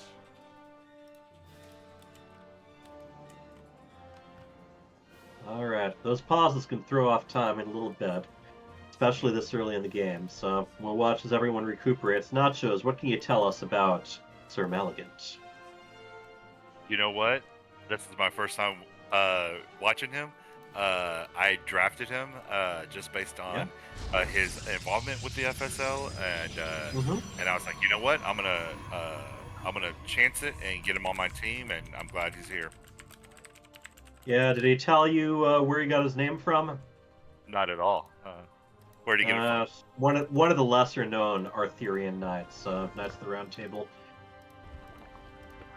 Perfect. Yep, we got DarkMenace, who is, of course, another brother of Neutrophil, the captain of Pulled the Boys. All right, getting an early scout in there. Yep. Matheson, look at what Matheson said. Overall, 5-28 each matchup, and that includes a little bit of stuff where I guess SirMalagant was once playing as Terran. Are you sure it does? Do you think Matheson might have those backwards as far as who's dominant against whom? I was noticing that earlier. Yeah, Matheson must be a little dizzy on that, but the numbers are correct. Yeah. Oh, Arcadia, yeah. Matheson is learning. That's what AIs do. Alright. So SirMalagant starting his wall off. He's got a Zealot on the way. Cybernetics core building up. And speed being researched on the other side.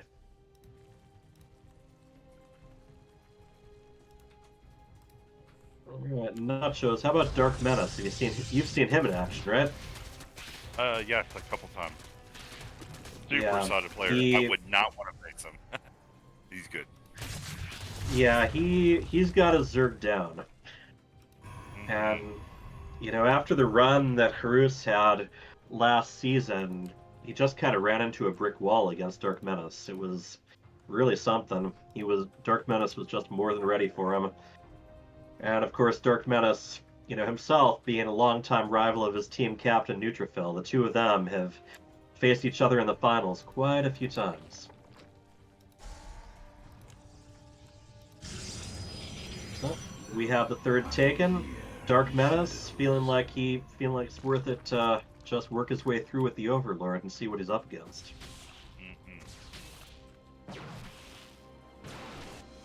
I have a very similar build where I pull the 2 off the gas, like after I get my link speed started. And so I use that for flooding, Yeah, pulling 2 from the gas until kind of in between starting research on speed and getting your third going. That's pretty common. Now we got a few gateways going down, so I think SirMalagant's definitely going to be investing in the ground-based defense. Blink is being researched. Meanwhile, on the other side, we've got Roach Check coming.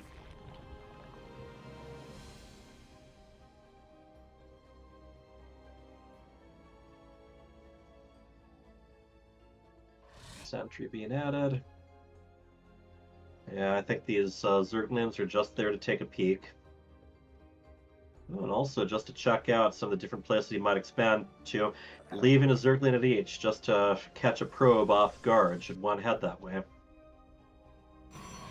And look at DarkMenace, 5 creep tumors being grown at once. When you're up against him, you can expect a lot of the map to have ooze on it. You take a Zerg player, 3 different Zerg players, code S, code A, code B.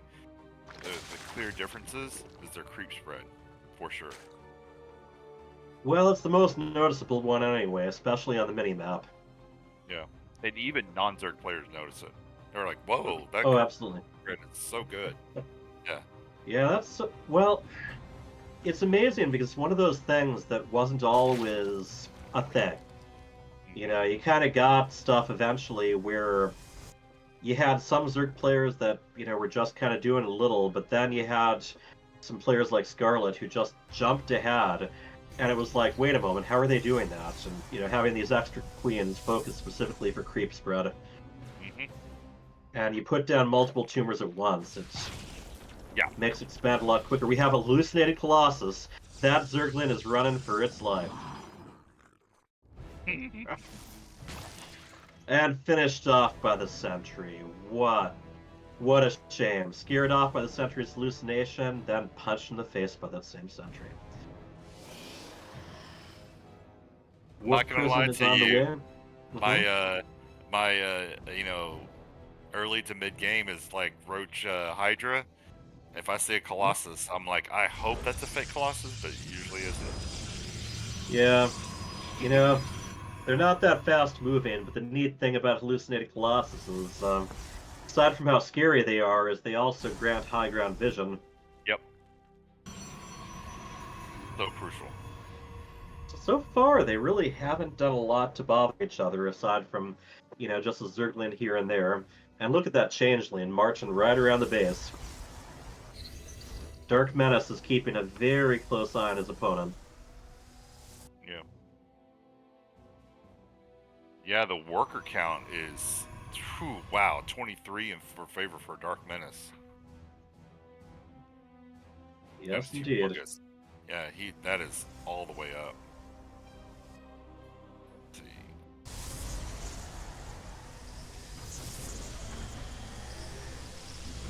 Got the upgrades going.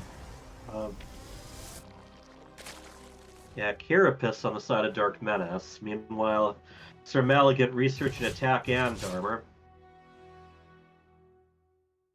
Warp Prism does not manage to get in there. And Roach Speed just finished up, and we... Yep. Oh yeah, and we're getting Lurker attack going. I'm amazed by just how much of a headache Lurkers are, even if you've got detection.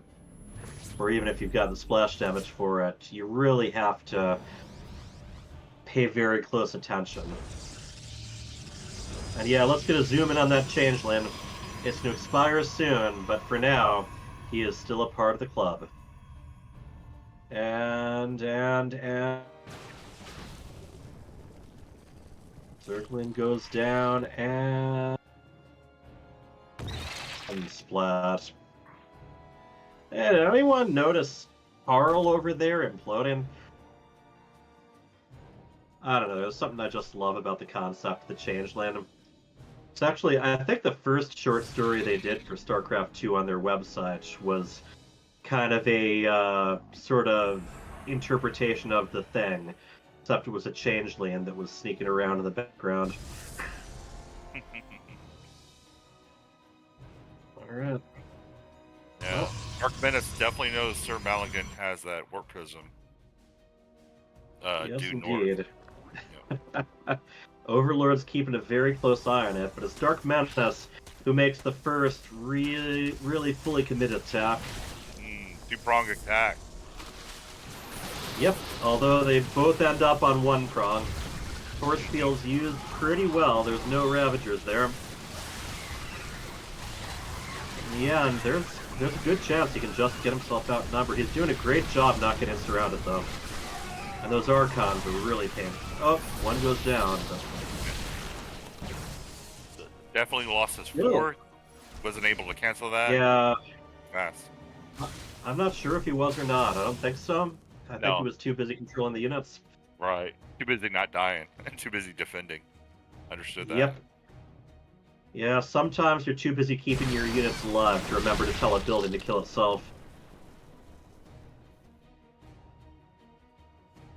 DarkMenace got away with a big drone flood, yes indeed. He's been droning like a madman.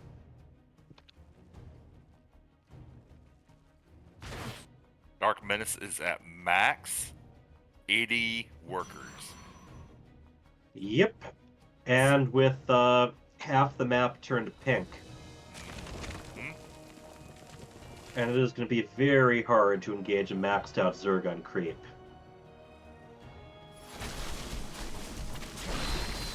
Oh. I like this from DarkMenace, you know. Very early on, send some guys over to make sure that that fourth isn't taken. Meanwhile, though, the active creep tumors get taken down. You know, there's other creep tumors that stay, but those are not ones that can duplicate themselves.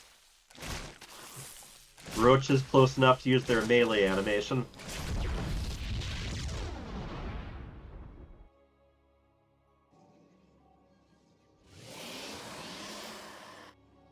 Right now, yeah, 140 supply to 200.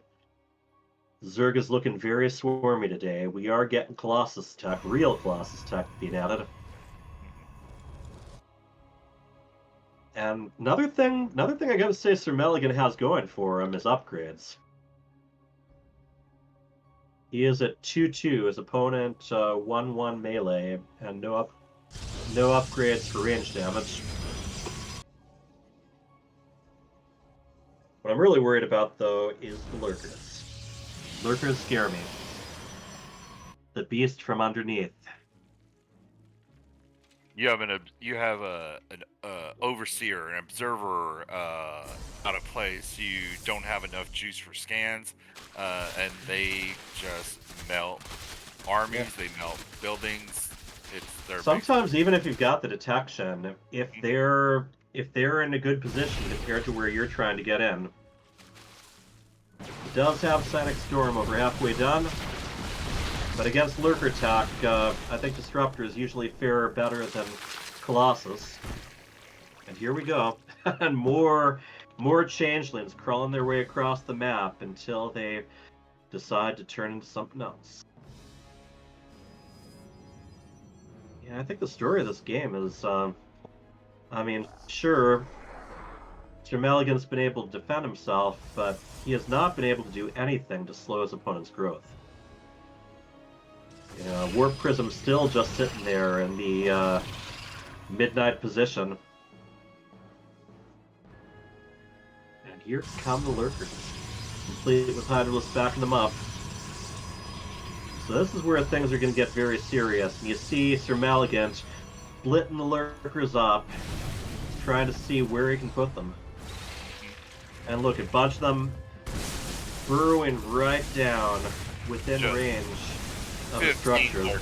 Just going home. Right. Escapes from those straight into another group. He does manage to clear those out. You really want to make sure that a minimal number of lurkers are able to hit your units at once. And another fourth goes down.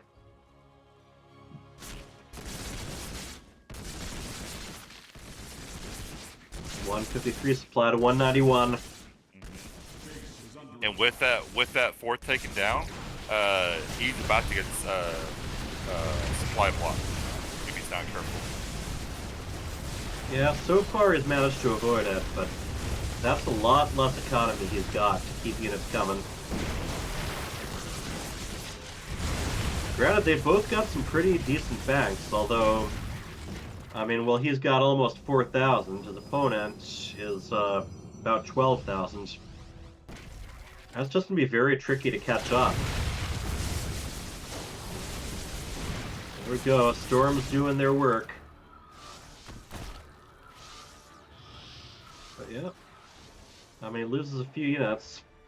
He can remake them, you know, until the roaches come home.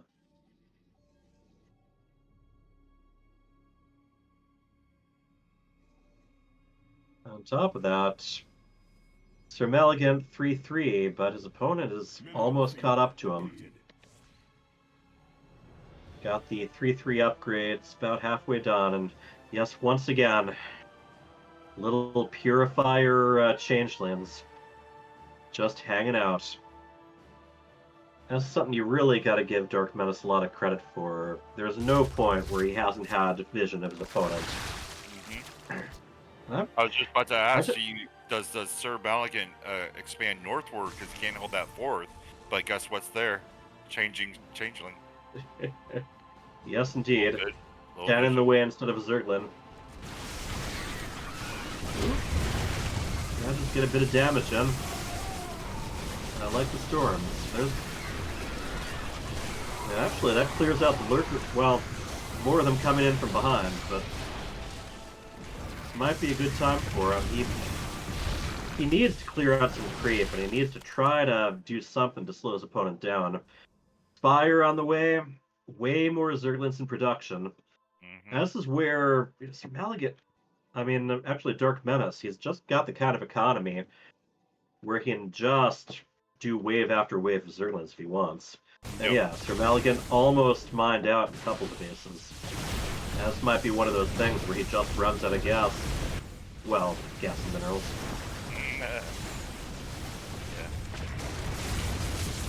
There we go. Storm cover in the retreat.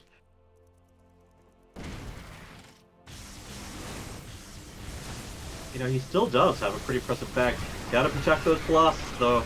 This surround is gonna be fatal. Yeah. That's a lot of units being attacked there, and not able to recall any of them. And yeah, we are at one player at half the supply of the other, which is never a good thing. He is trying to establish a fourth base again, but I don't think DarkMenace is going to let him. And also, meanwhile, the 12 o'clock position, let's pour one out for that Warp Prism, who's been happily watching this whole thing unfold. And in the time that you had that commentary, guess what? DarkMenace is already remaxed. Yes, the power he has the hatcheries for it. He's got the more than enough resources for it.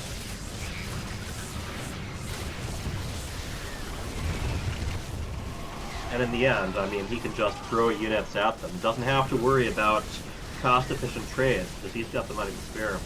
That's right.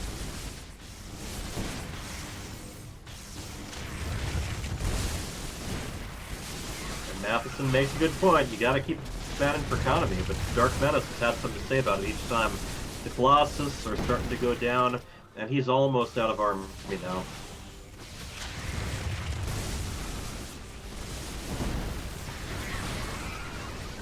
Flooding the third base, and that's going to leave a couple bases that are barely mined at all.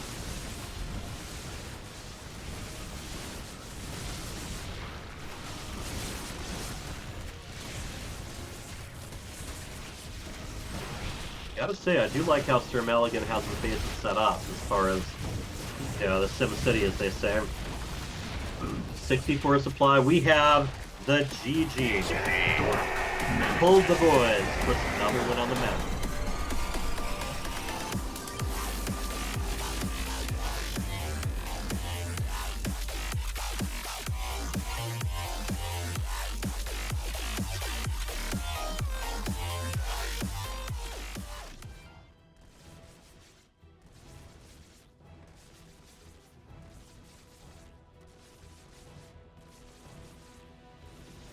DarkMenace doing an excellent job keeping control during that game. Our next map will be on Amphion.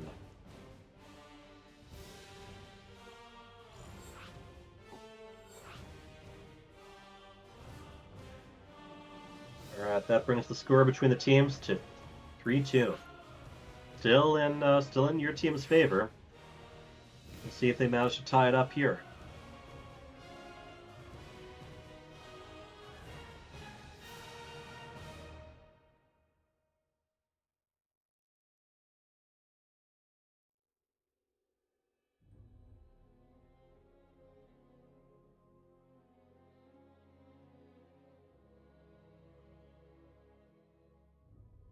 Yeah, I think one of the big things we were lacking was further on in the game, he stopped making hallucinated Colossus.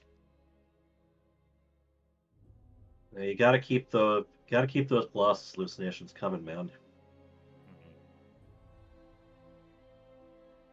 Definitely keep Zergs honest. You know, especially with light. Anybody with like mass Yeah. light units keeps them honest. Yeah.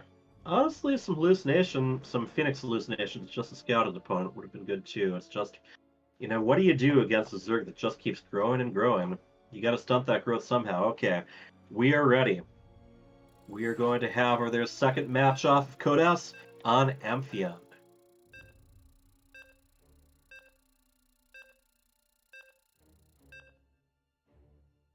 Following this, we will be having our 2 versus 2. You are watching FSL.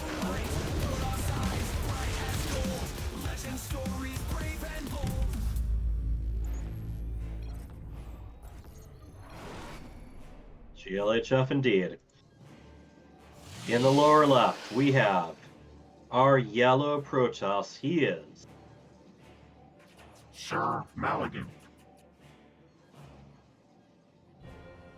And he represents the team of CheesyNachos.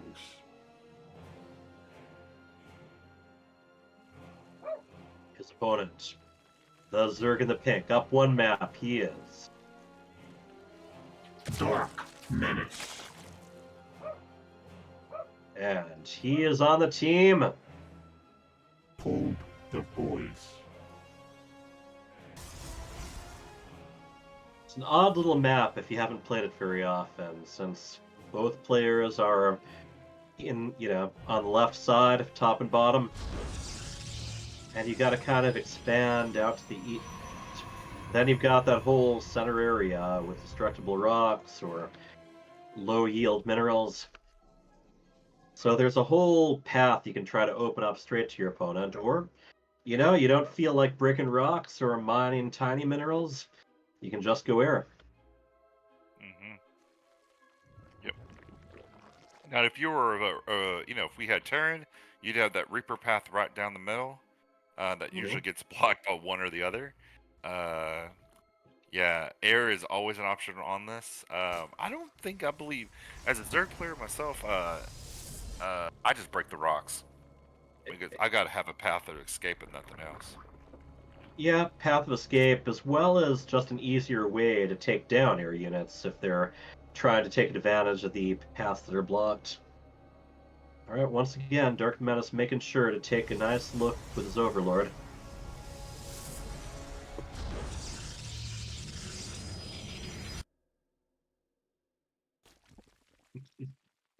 And we have a probe that's acting very suspicious at the 12 o'clock position. I have a feeling that SirMalagant might be looking for a way to do some damage early on, or even end it completely early on, after the way that last match went. Last match kept falling behind. No, he's moved the probe. Maybe looking around more, because DarkMenace is certainly considering the possibility that there might be something hidden there.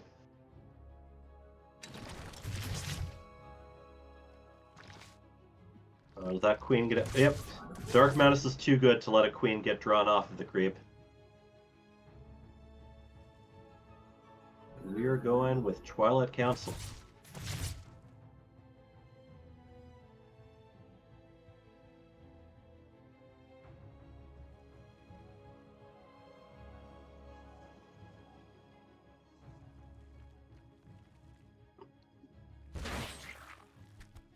Big thing here, DarkMenace is perfectly happy playing reactively. He will take his time, he will macro up, he will tech up, and he'll try to catch his opponent with what they're doing. You see, he's always keeping an eye on them, so that he's ready to have the proper response. The firstborn shall persevere. Lose an Overlord is something you figure into this. You just make sure there's another ready. They're a mineral-only unit. But he might be able... You think he's going to get this one far enough away? I don't think so. I think... Oh, look at that Overlord. 9, 10 health left. Yep. That Overlord will live to lord another over. Hey, if you can get it that far in, that's a win. Because you drag your ovary through the main, you're gonna 9 times out of 10 you're gonna lose it. But if you can get eyes down that far Yeah, into if you their can keep it there, all the better. yeah, all of it, so good. Zerg units do heal over time, very slowly, but you remember the last match actually went fairly long. The hiding in plain sight probe, yeah. Oh, that adapt's gonna go down. Was not able to shade away in time, and we see already DarkMenace painting the map with the creep. Charge, about 2/3 of the way done for SirMalagant. Neither of them really investing in heavy armies yet. We've got 2 Stalkers and a Sentry against 12 Zerglings, so seems like SirMalagant is still perfectly confident, just building up. He did not invest too much in trying to do anything to trip DarkMenace up, although he does have a Warp Prism, and we'll see if this one manages to be a little bit more active than last match.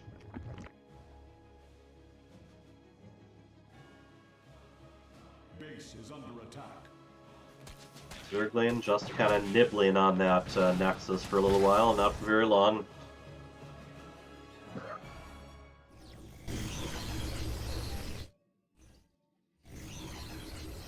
For the record, the Overlord at the 6 pluck position is up to 56 health now. Alright, let's see what the Warp Prism can get done. SirMalagant is going to warp some guys in ahead of time and then plop them in. And if he goes in the main, I think he could actually get some damage done. The Queens, the Roaches, and the Lings are all going further south. We do have DarkMenace taking some pieces off that mineral wall.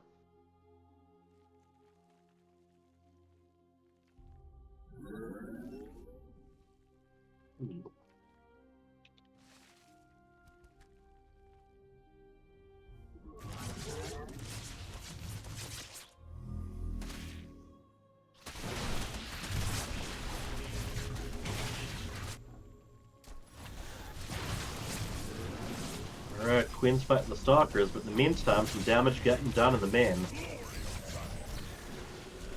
Sentries.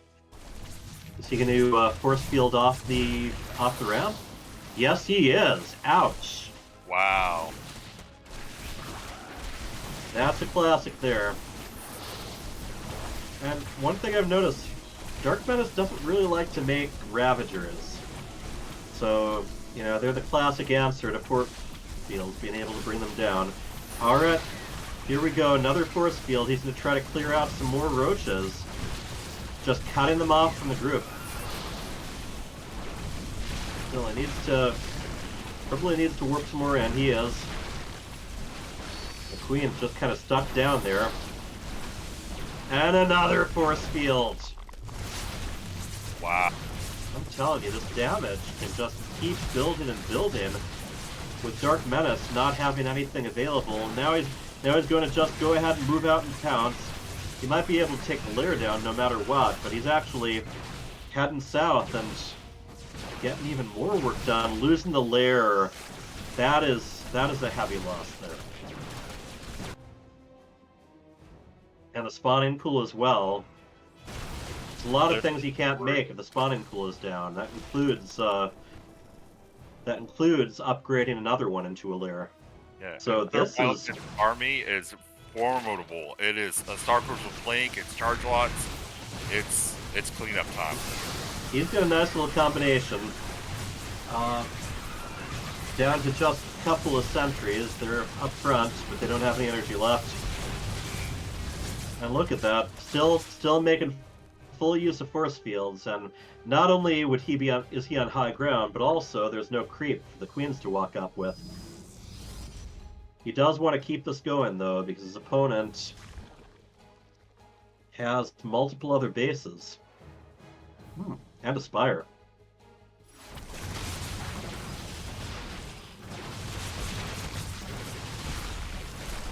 Blinking the damage Stalker's back very expertly. You see, whereas DarkMenace was able to be left alone throughout the first game, was able to kind of keep an eye on his opponent, set the pace. This one, SirMalagant is having a lot more control over what happens. Getting drawn over by those queens and allows the Stalkers to move forward again. And we have 9 Mutalisks on the way. I'm guessing those are going to be attacking his opponent's base, because I don't think they're going to do too well against Stalkers. Queen goes down. Another queen is very hurt. It goes down as well. Ooh, and he sees the Mutalisks, manages to damage the bed. They're trying to take out the Warp Prism. They do manage, so that's somewhat of a victory on the part of DarkMenace, but he's still in trouble. Yeah, he does have a supply lead, but boy, if they manage to take out the spawning pool again, that's going to set up even further back. Sends roaches in. The Mutalisks, I mean, yeah, they were able to snipe that. They were able to snipe that Warp Prism, but they're not very intimidating to Stalkers, especially not with Blink.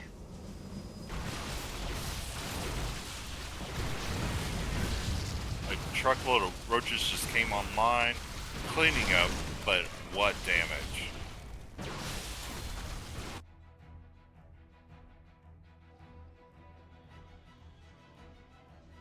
Warbunny says SirMalagant needs about 10 more warp gates, and yeah, I don't think that'd hurt.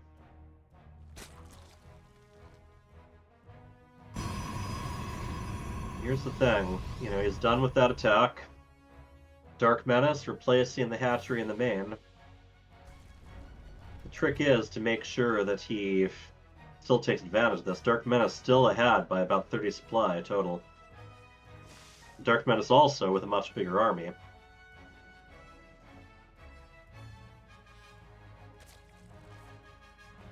After all of that, DarkMenace was just down by 4 workers. After all that, DarkMenace is a pro. He does not take his foot off the gas pedal. there you go. Here, he's gonna want to take advantage of that mineral wall and just blink right over. Oh no, he's recalling. Recall. Oh, I think he could have taken advantage of the terrain a lot more than that. But here we go, DarkMenace. Honestly, the worker count's about the same, but DarkMenace's army count is surprisingly heavy. Yeah, exactly. SirMalagant needs to... Well, he needs to make sure that this doesn't fall backwards. A lot of roaches.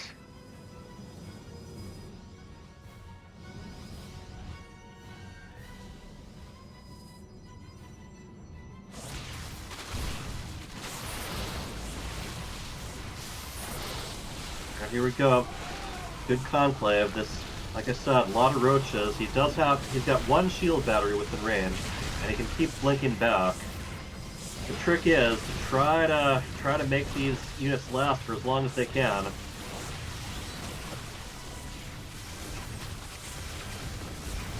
Colossus does not do bonus damage against roaches, so we want to be very careful. The thing is, you know, even if this attack gets cleaned up, DarkMenace, he's got the resources to make more. SirMalagant actually has a lot of resources himself, so I'm gonna say that Warbunny definitely makes a really good point that he needs to be able to have more gateways to keep guys coming in. Maybe some robos too, if he's gonna be taking on roaches. All 43 of those roaches. And there's a Warp Prism hanging out there, but the Zerglings are keeping a very close eye on him.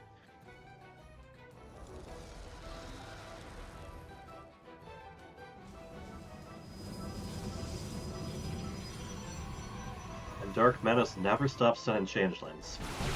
And he does have Ravagers now too, so...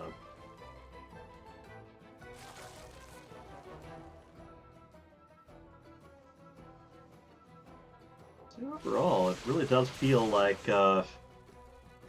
SirMalagant is ahead on tack. He's got the fancier units anyway.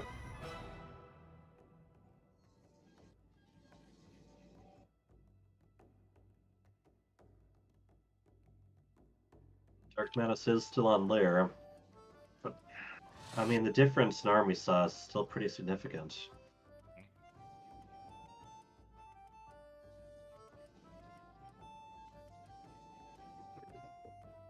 That's the thing. He did a lot of damage, but DarkMenace has been given a chance to just keep building up again. He is completely maxed out, and look at him. Roach is up front. Zergling's coming on from behind. This might not be pretty. He is counterattacking with a good number of Stalkers and Zealots. DarkMenace does decide to head back. 22 workers down. At the same time, I don't know if you can afford to lose army when DarkMenace is this far ahead.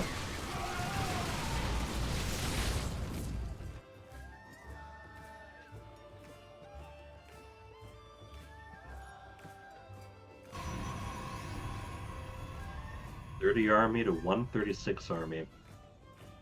That's one of those things where, once again, DarkMenace, he can afford to sacrifice units. He can afford to make really bad trades. As long as he just keeps the damage coming, he can outlast them. Those Vito's just kind of hanging out with the army. SirMalagant may have the tech, but he does not have the army size. He does not have the economy. And yeah, DarkMenace, does he have just basic units? Yep, but he can just production invade. These Ravagers, they can take down stationary objects pretty quickly. Oh, and here's where the Mutalisks actually come in handy. When your opponent has to keep their army up front.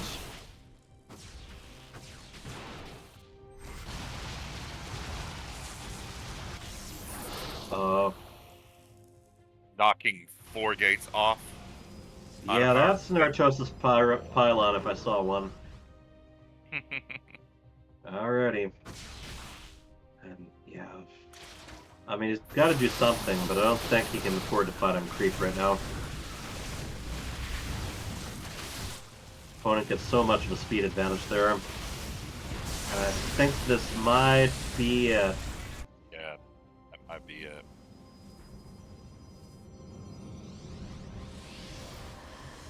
For 3 times the army right now, Mutalisks can go wherever they want. Look, it doesn't matter if he loses some mutas if he keeps depowering stuff. SirMalagant's production is far enough behind anyway.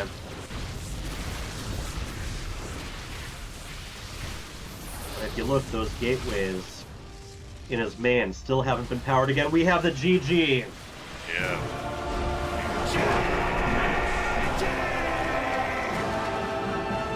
The team of Pull the Boys has tied things up. Just like that. Alright, let's bring in DarkMenace and SirMalagant, see if they wanna sure thing. make some commentary on that.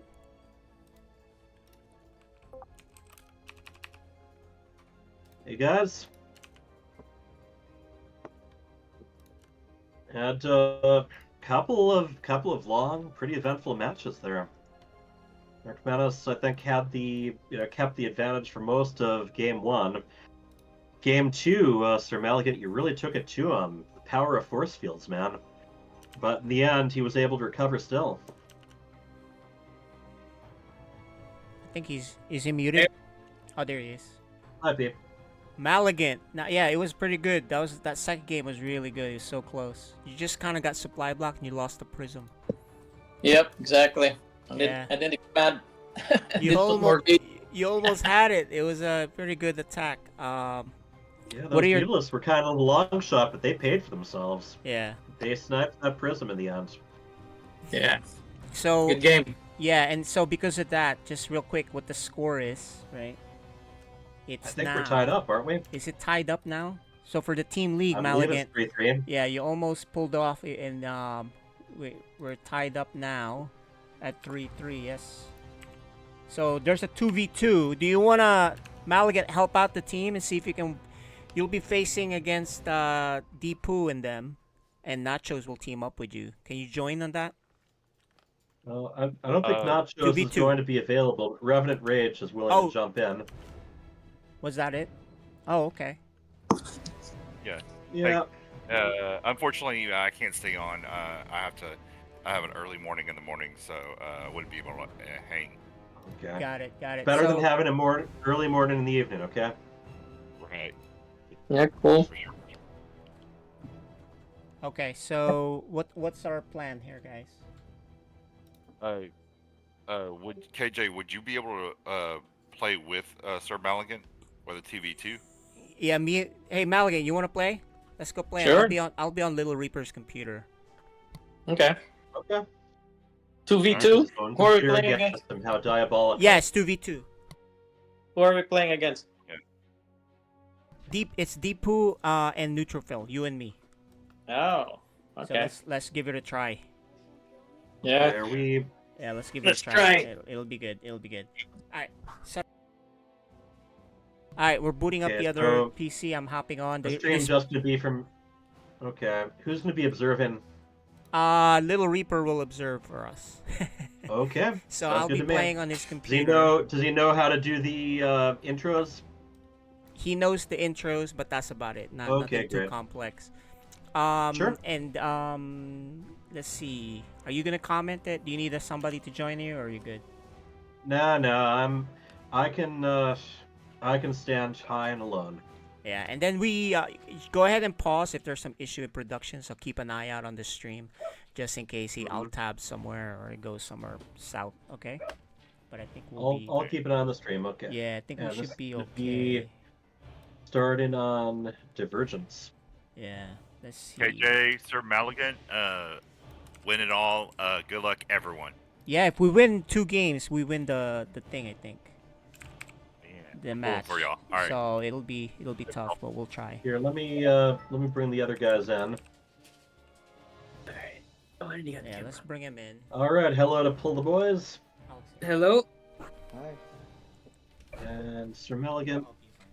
I have to invite SirMalagant to the lobby again. How do I turn in the sense a little bit? Okay, Try it. Press that middle button. seems good.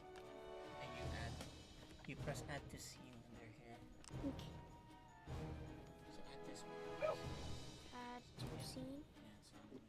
Okay, and SirMalagant, are you still in the game? Add to scene here, right? I need to get you into the party. And Gawk admin? Yeah. Is that it? Well, yeah, I think so. Well, no, Malagant if he's on, but I don't think he's on right now. Do I remove Purpose Turtle? No, keep him. Does your sound work? Yeah, I'm pretty sure it works.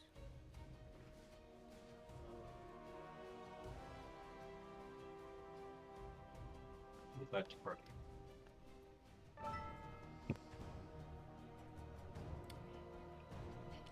Is that it? Do I add another person?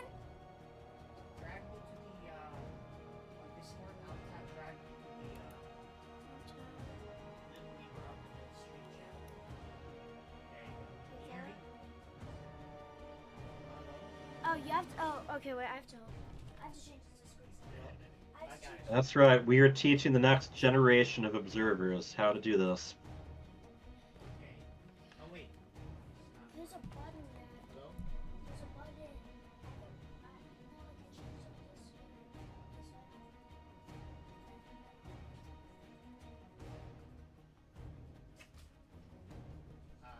Hello? Can you hear me now? Hey.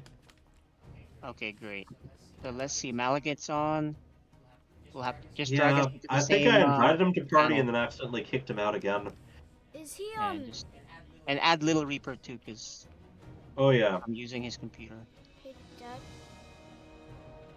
So, is there any other camera I have to add?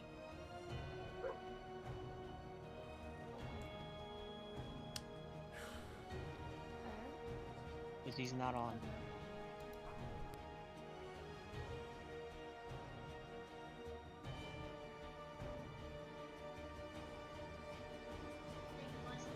What? The audio? Yeah, it's okay. You press it now. Okay. So remember, this is the thing. You use Alt Tab.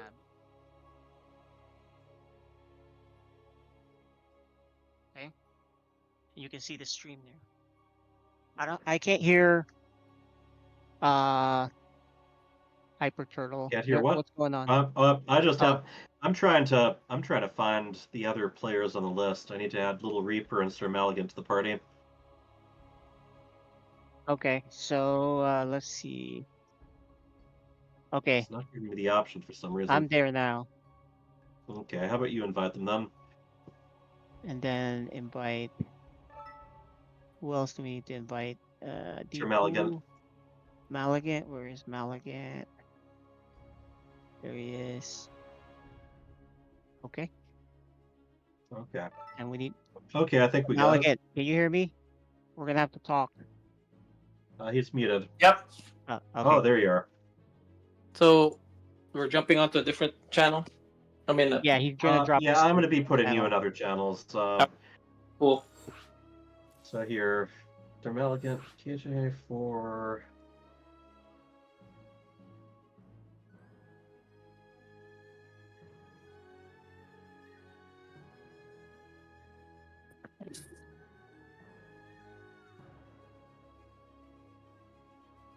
Hold on, Jay. Yep. KJ Freedom's. LittleReaper and SirMalagant. All right, how's that? LittleReaper, do you hear me?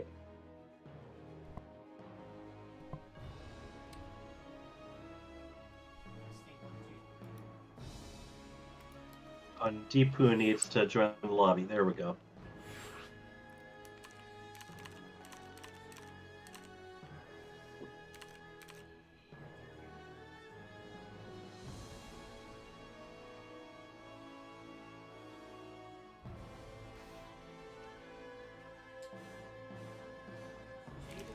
So we've had to make some little last minute changes, but we should be all right.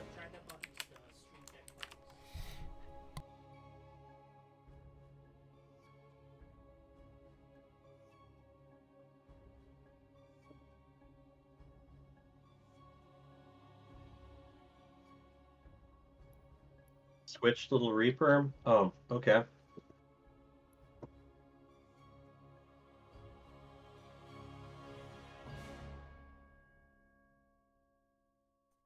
Hate how Discord doesn't abide with my. Switch LittleReaper to change.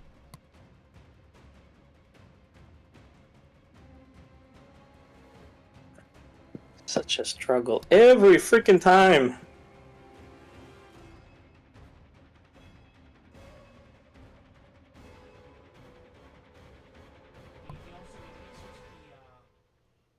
The Discord has to be the Freedom. Remember, Freedom is the production computer. Ignore Freedom. He can't hear you, Dad. You're in another piece. Here we go. Alright. Cool. Wait, should I? He needs to move LittleReaper up. Tactical difficulties and all.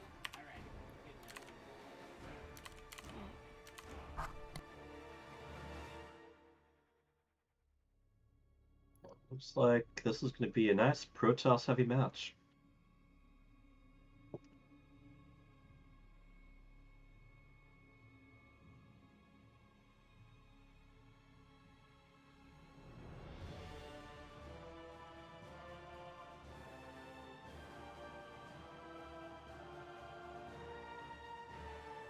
Map's going to be Divergence. That's a nice wide open one for everyone.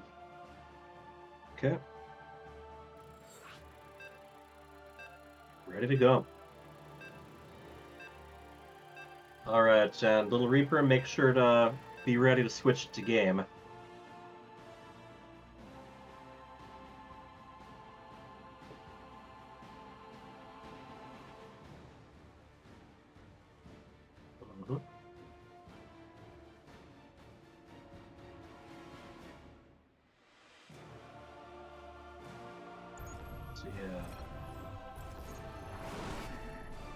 Neutrophil, known for never putting GL before HF.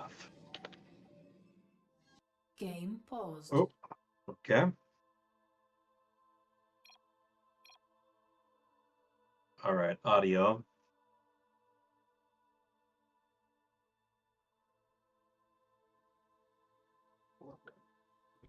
And LittleReaper, we can introduce them anyway while we're waiting.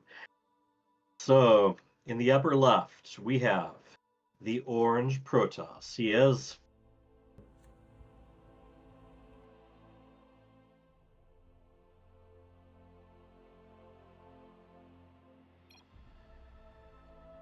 oh, okay. Game resumed. And his teammate, the Pink Terran, he is Dpoo. And they represent the team of the Boys.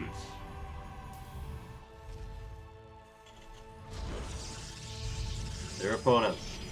In the lower right, we have the light blue Terran. He is KJ Freeedom.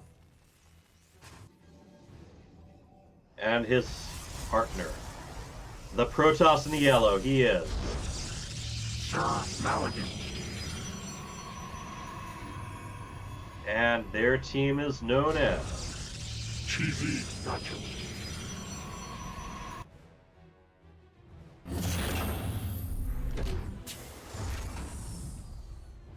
Alright, we got probes checking out the map here. This is a very wide open map. Both teams have pocket bases behind them. And quite a bit of space between their expansions outside. So far, we've got pretty standard production, getting the gateways down, and barracks. Hold the Boys does have their ramp all walled off now.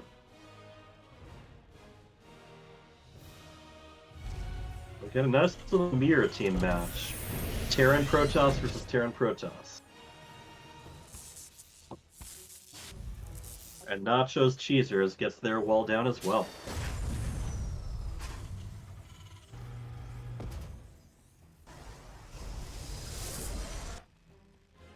KJ Freedom getting a command center ready to just float out. Whereas SirMalagant is taking the back. Both their opponents have taken their pocket expansions. So this should be pretty easy to defend early on. Things are going to get more interesting as the match continues.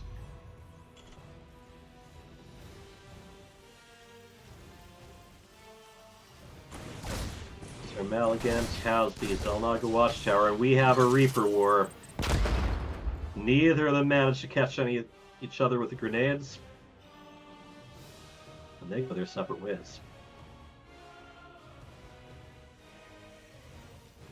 Now, Neutrophil putting down a Stargate.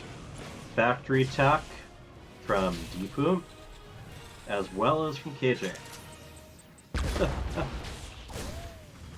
That's an interesting one. I was kind of curious whether Reaper grenades could bounce an SCV away from the building they're working on, and apparently they cannot. It just does damage.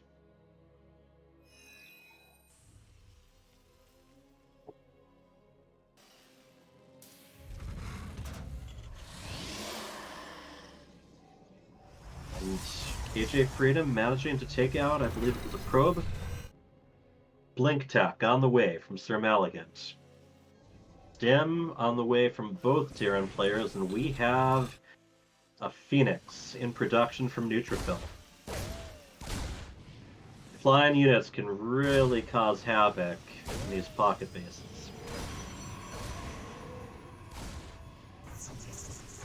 Boy, these Reapers, both sides of the map, the Reapers are causing major headaches. Going in, hopping out, and I love that. I love those down, up, Reaper jump spots. There's always something poetic about them. KJ's got a Stargate, just completing now. And classic add-on switch there.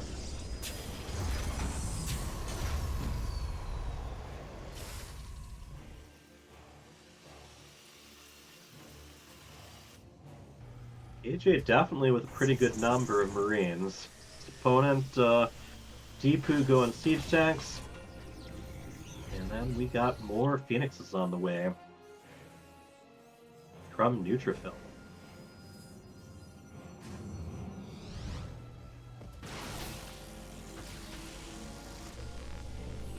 A couple more barracks even. So Dpoo is going to be catching up as far as that, as far as the infantry goes. Now this is one of two matches. The big thing here is if one of them wins both, their team wins the night. If they are tied, then we're going to have to figure out who's going to be playing in the ace match. Stalkers warp in, working on driving the Phoenixes away. They do some damage. And look at those blinks. Still not able to take any out. Not yet, anyway. They definitely do some hull damage, though. Neutrophil, get Forge and Robotics Facility going. We've got quite a bit of action in the middle of the map. Including a proxy gateway from SirMalagant.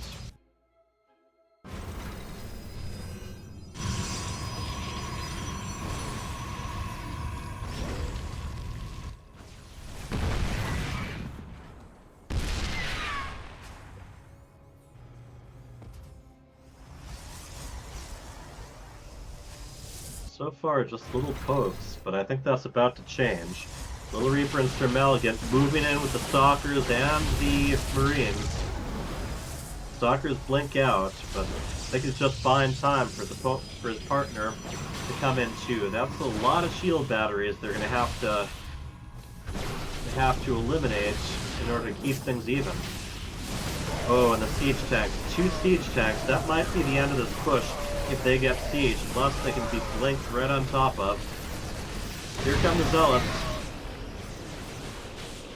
To the defense. And right now, SirMalagant kind of stuck behind the base, doing his best to keep out of range of the tanks. Zealots moving in. KJ, meanwhile, moving the Marines away. I think he might be getting ready for a big drop. Well, his opponents are occupied with his teammates. Here we go. Getting the Marines right down. Got Vikings there as well. And SirMalagant has been driven away for the moment, but he's drawn the opponents to defend there. And if they go to take on KJ, I'm willing to bet SirMalagant's going to be ready to move right in. Neutrophil still has that Zealot sentry army ready to defend. KJ, meanwhile, picks up and just heads over to back up SirMalagant.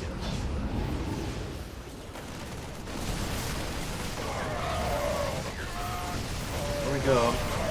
KJ loses one of his drops. Right now, Dpoo and Neutrophil both ahead of their opponents to supply. Point. Not only do they have less army, but their opponent has a defender's advantage as well. KJ is going to see if those Liberators can go somewhere where his opponent can't defend. Neutrophil, meanwhile, has his Phoenixes over on the other side of the map, but isn't able to give them any attention, too busy with the battle at hand. And those Liberators doing some good work.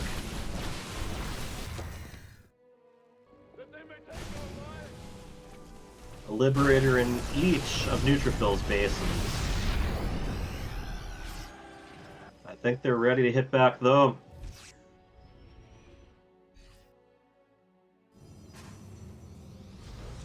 I think Neutrophil might have just forgotten about those Phoenixes. Oh, there they are. Now they're on the move. Getting back out of there.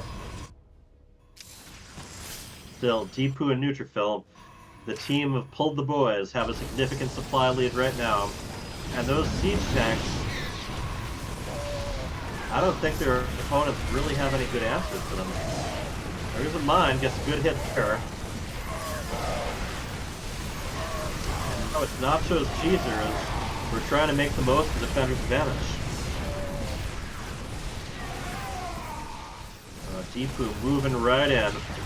Dpoo, of course, loves to try different things with different races, and he has quite the infantry here. I think this might be all over.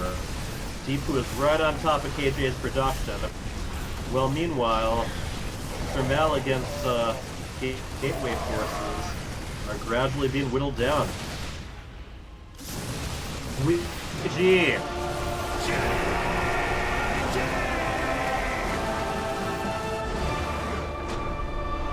The boys is ahead, 4-3 now. We're gonna have to see if they can tie it up.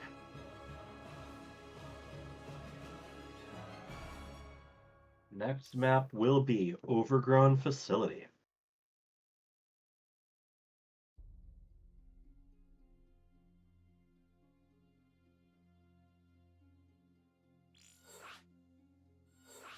And here we go. Curious whether Dpoo is going to be sticking with Terran or not. It certainly served him well last match.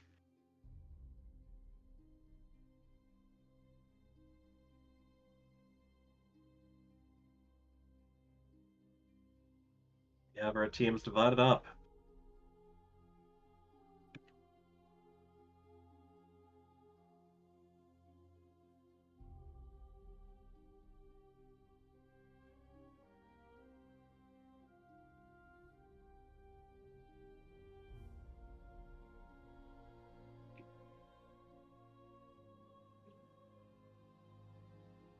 Good job with the observing, LittleReaper. Alright, KJ is ready.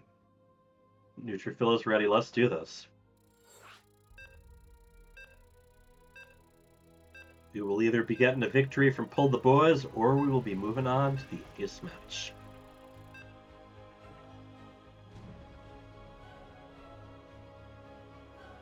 Overgrown Facility, a very, very odd map.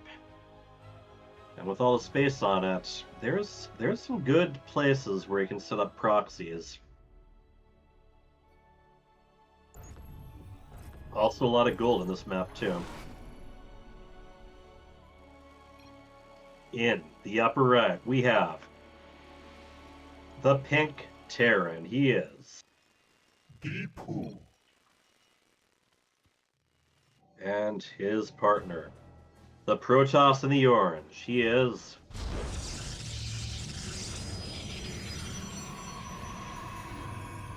and together they are Pull the Boys. Their opponents, the yellow Protoss. He is SirMalagant. His teammate, the light blue Terran.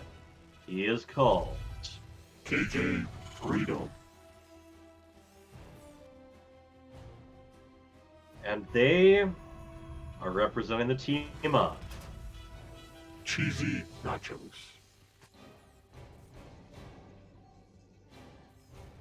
The crazy thing about this map is that the main has 3 ramps going into it. One of them goes out to the general map, one goes to that pocket expansion, the other one goes to potential other expansions with rocks and a Xel'Naga watchtower there. And it can potentially make those mains a lot more vulnerable if your opponent can manage to sneak some proxies in. Also, this is one of those maps where you don't share a ramp or a choke point with your teammate. So it's a very popular one for 2 players to try to gang up and eliminate one of the opponent's team members entirely. We're going to be seeing a little bit more Reaper play from KJ. Both of them just scouting around with probes. Both sides have 2 gateways and 1 barracks on them, so going very similar directions here. And Neutrophil, little bit ahead in supply. And Neutrophil also taking no chances, getting the shield battery down at that ramp. thing is, if your opponent can break through the wall and then get the high ground in the main, it can be very difficult to come to their rescue. Factories are going down. Very curious what the first move is. I'm sure they're going to be... Well, KJ is definitely going to make full use of that Reaper. Try to find out as much as he can. Try to do some damage here and there. Snipe a worker, maybe. But neither of them seem to be... Neither side seems to be going for anything particularly bizarre. Okay. Reaper drops a grenade. Reaper leaves. And Neutrophil moving out with some stalkers now. I do not think they will be able to catch him. And SirMalagant following suit. Sending an Adept to do very similar work. Goes right past those stalkers. And there's the Reaper again. I think he's going to manage to kill that probe. Probe goes down. Oh, but this Adept trapped by those stalkers. Those stalkers are going to try to get that Reaper too. I think he's just barely going to escape again. Twilight Council on the side of SirMalagant. Robo for Neutrophil. And KJ is getting the tank going. Dpoo, meanwhile, with a Liberator, which I'm guessing is going to go across the map in short order.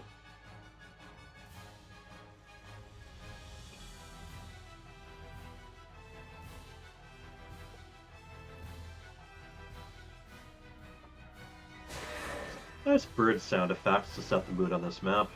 I always like that. The Adepts get a look at what they're up against as far as the Marauders and Marines go. Stimpack starts researching almost identical times on opposite sides. And Neutrophil is expanding ahead instead of back.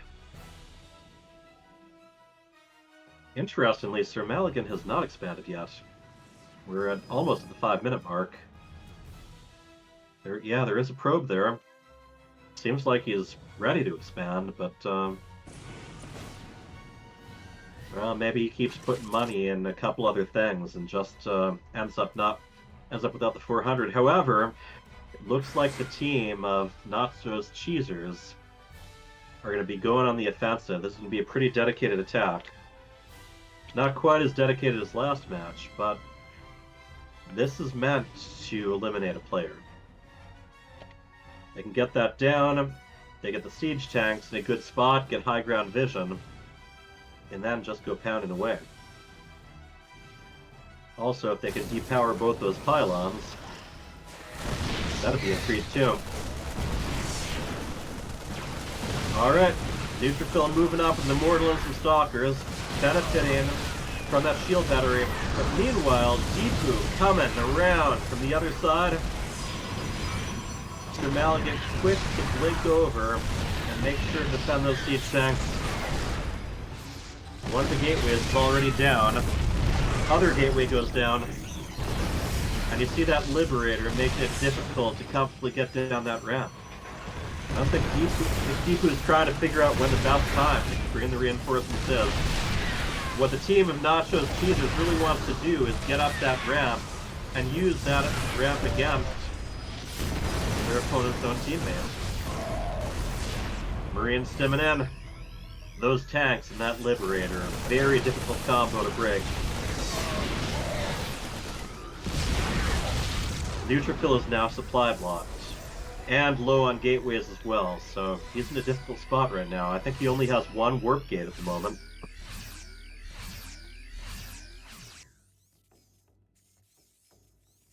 No warp gates, one robo. There we go. They want to contain this position, and they want to just finish off one of the players. They can both take on their final opponent 2-on-1. Excellent micro, moving in and getting out. Battery is being supercharged.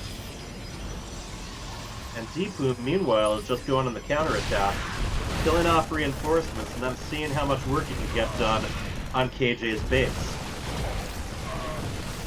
I think right now, Neutrophil's role is to be relegated to just holding off his opponent long enough for his teammate to do some damage on the other side of the map. SirMalagant is bringing some stalkers in.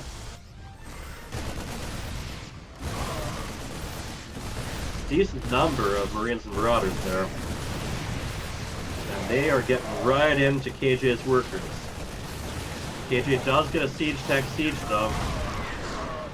However, they're going to keep moving on to the pocket base. Just do more damage. Dpoo right now is ahead of both his partner and his opponent as far as individual supply goes. And these siege tanks are just so hard to deal with if you don't have any flying units. First LittleReaper, well not LittleReaper, KJ, he's got to divide his attention now. He's bringing those siege tanks to high ground. And I think they've managed to clean up Dpoo's forces over on that side of the map. Dpoo moving again. And once... I think he's going to drop across the map or on top of the tanks. Yeah, I think he's chosen to see how much economic damage he can do to SirMalagant now. SirMalagant, a little bit low economy to begin with. Oh, look at those stalkers on the intercept. They still have to wait for the cooldown before they jump up again. And we have once again Marines and Marauders and Medevacs. This time in SirMalagant's expansion. They make short work of the stalkers, so we're getting a lot of carnage in this match. A lot of units going down. Oh, and there's SirMalagant with that force field play, but the Medevac's fortunately able to negate that. And KJ is just continuing to send units across. Now, it's important to note that as much as he's damaged production and army, he really hasn't been able to get any economic damage done on Neutrophil. And Dpoo up to 102 supply. So the fact that Neutrophil's been able to hold off this push this long, well, that's put him in his teammate in a very comfortable spot economically. Here we go, Liberator, sieging the base of Neutrophil.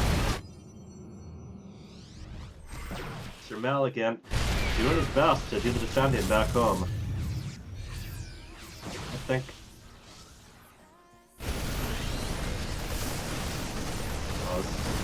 Once again, a lot of economic damage, and Dpoo just keeps growing. All this time that his teammate is being punished, he's being left alone. He just keep building up. I think these Blink Stalkers are gonna get the job done, though. Another nice cleanup. Can he pursue them? He can. Takes down all the Medevacs, so that takes the pressure off them again for a while, although Neutrophil does have a Warp Prism. Oh ho ho! Siege Tank ready to say hello. The Siege Tank Welcoming Committee, ladies and gentlemen. Dpoo again with the drop play.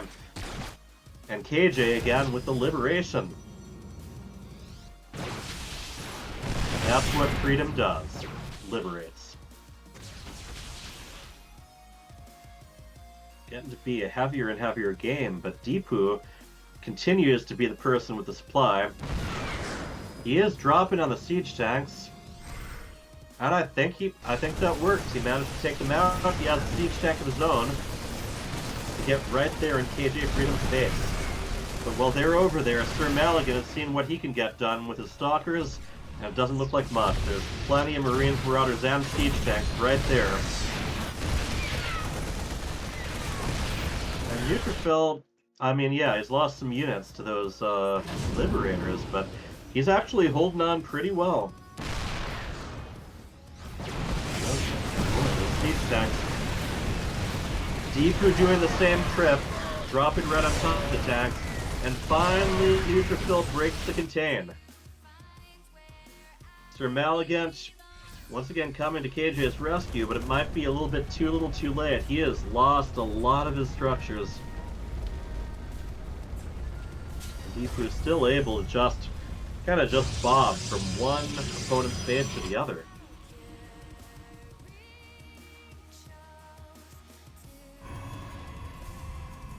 And Neutrophil is the one with the really scary army.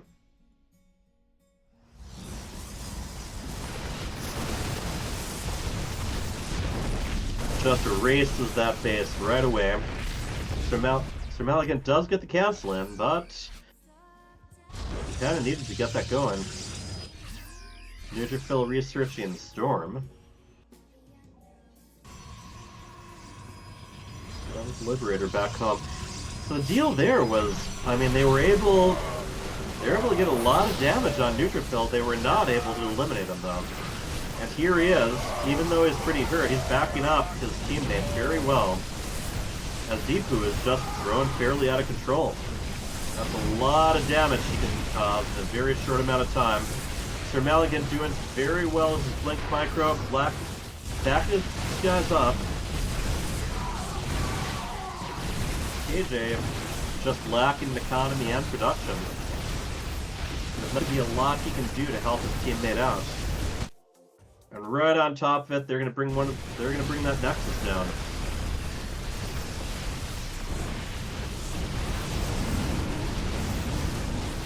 Both the boys seems to have run away with this one. 107 and 71 to 56 and 27. And Dpoo has really been practicing his drop play. He has just been a constant nuisance and able to deal with those siege tanks as well.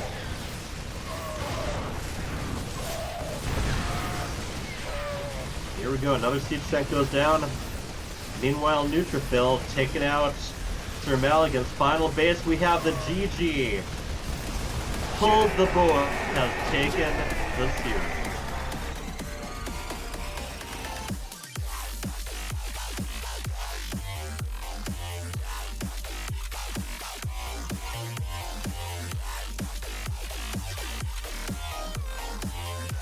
Alright. Well, Pulled the Boys has managed to take it. They are tonight's winners. Yep. Good game. GG. Yep. Someone's going to have to tell Nachoz once he wakes up in the morning. Like he said, busy day ahead. But yeah, that was pretty good. Once again, you guys were able to just hold out and hold out and hold out while Dpoo built himself up. That was very impressive comeback, and Dpoo, you've clearly been working on your drop play. Yeah, I think it turned out pretty good. Yeah, I was doing some good micros and stuff. Yeah, I found transports and air units are very good for dealing with contains. Yeah. Yeah, those drops killed us. Yeah, thank you. Yeah, and Neutrophil, meanwhile, I mean, he never really managed to take out your economy, as much of a contain as that was. So, I find in these team games, sometimes it's just a matter of a player absorbing the damage while the other one builds up, then returns that damage in kind. Yeah, honestly, I was just like, I need to stay alive, and the pressure was there, but yeah, Dpoo. Yeah, he bought me enough time to go put in some work. Indeed, and the night has ended 5-3. Definitely, Nachoz Cheesers got the early lead. Pulled the Boys, made the comeback. So congratulations. Thank you. Good game, guys. Good game. Right. See you guys. Right. Thank you. Yeah, you got it. So we are going to be doing this once again next week. Let me just check which teams are going to be playing. It is going to be...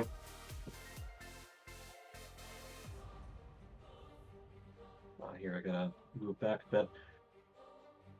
Rage's Raiders versus Angry Space Hares. War Bunny's team versus Revenant Rages.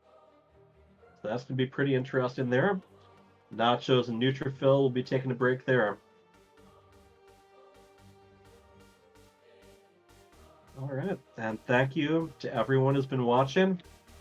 Feel free to check in with us, check out our Patreon, check out the tournament. We're going to be doing a lot more of these.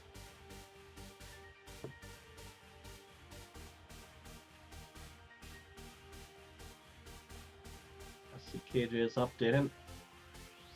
Right. I guess that was insane. That was good. I have the stats there. And of course, the final score 5-3. Good try. Good try. We almost several games there could have gone either way, but we just could not pull it off. Absolutely, and that's what I've been loving about these matches. Even some of the ones where on paper it didn't look that great. We haven't gotten that many matches that haven't been competitive. Yeah. Because people thought that this was going to be like a 7-0 type of thing, but I was like, nah, I think we can pull it off. Cyan got us started with stealing. Stealing a match for us, right? Not to mention Nachoz, leading from the front, taking on ChienPwn, so not bad at all. All right, so yeah, like I said, we're going to be doing these every Friday. I'm going to be looking at some other possible kinds of show matches to toy around with, because there's definitely some game modes we don't get to see a lot of. And I will see you all next week. All right, guys. GG's. All right. And Taru Adun.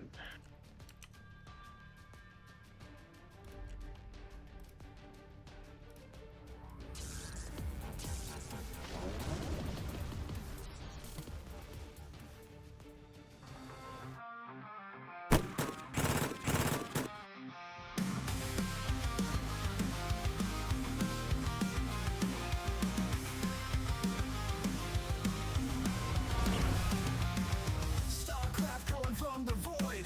Young and old gamers deployed. FSL battles in the night. Team League warriors take flight.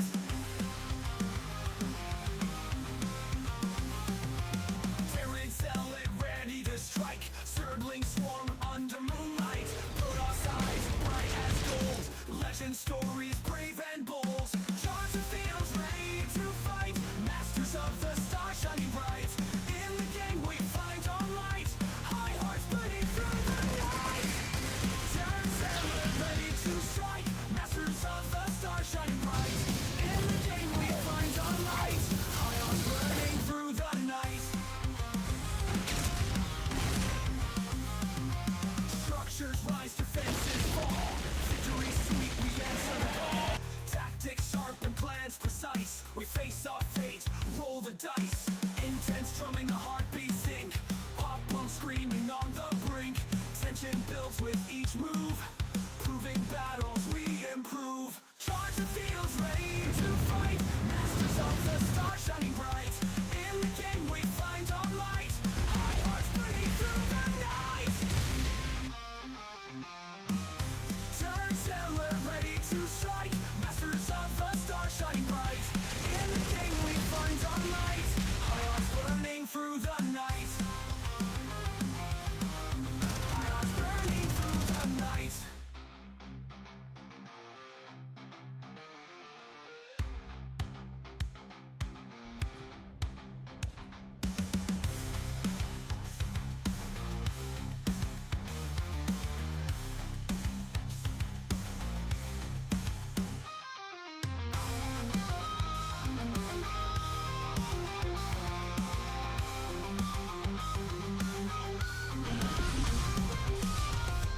Intense drumming, a heartbeat sink. Pop punk screaming on the brink.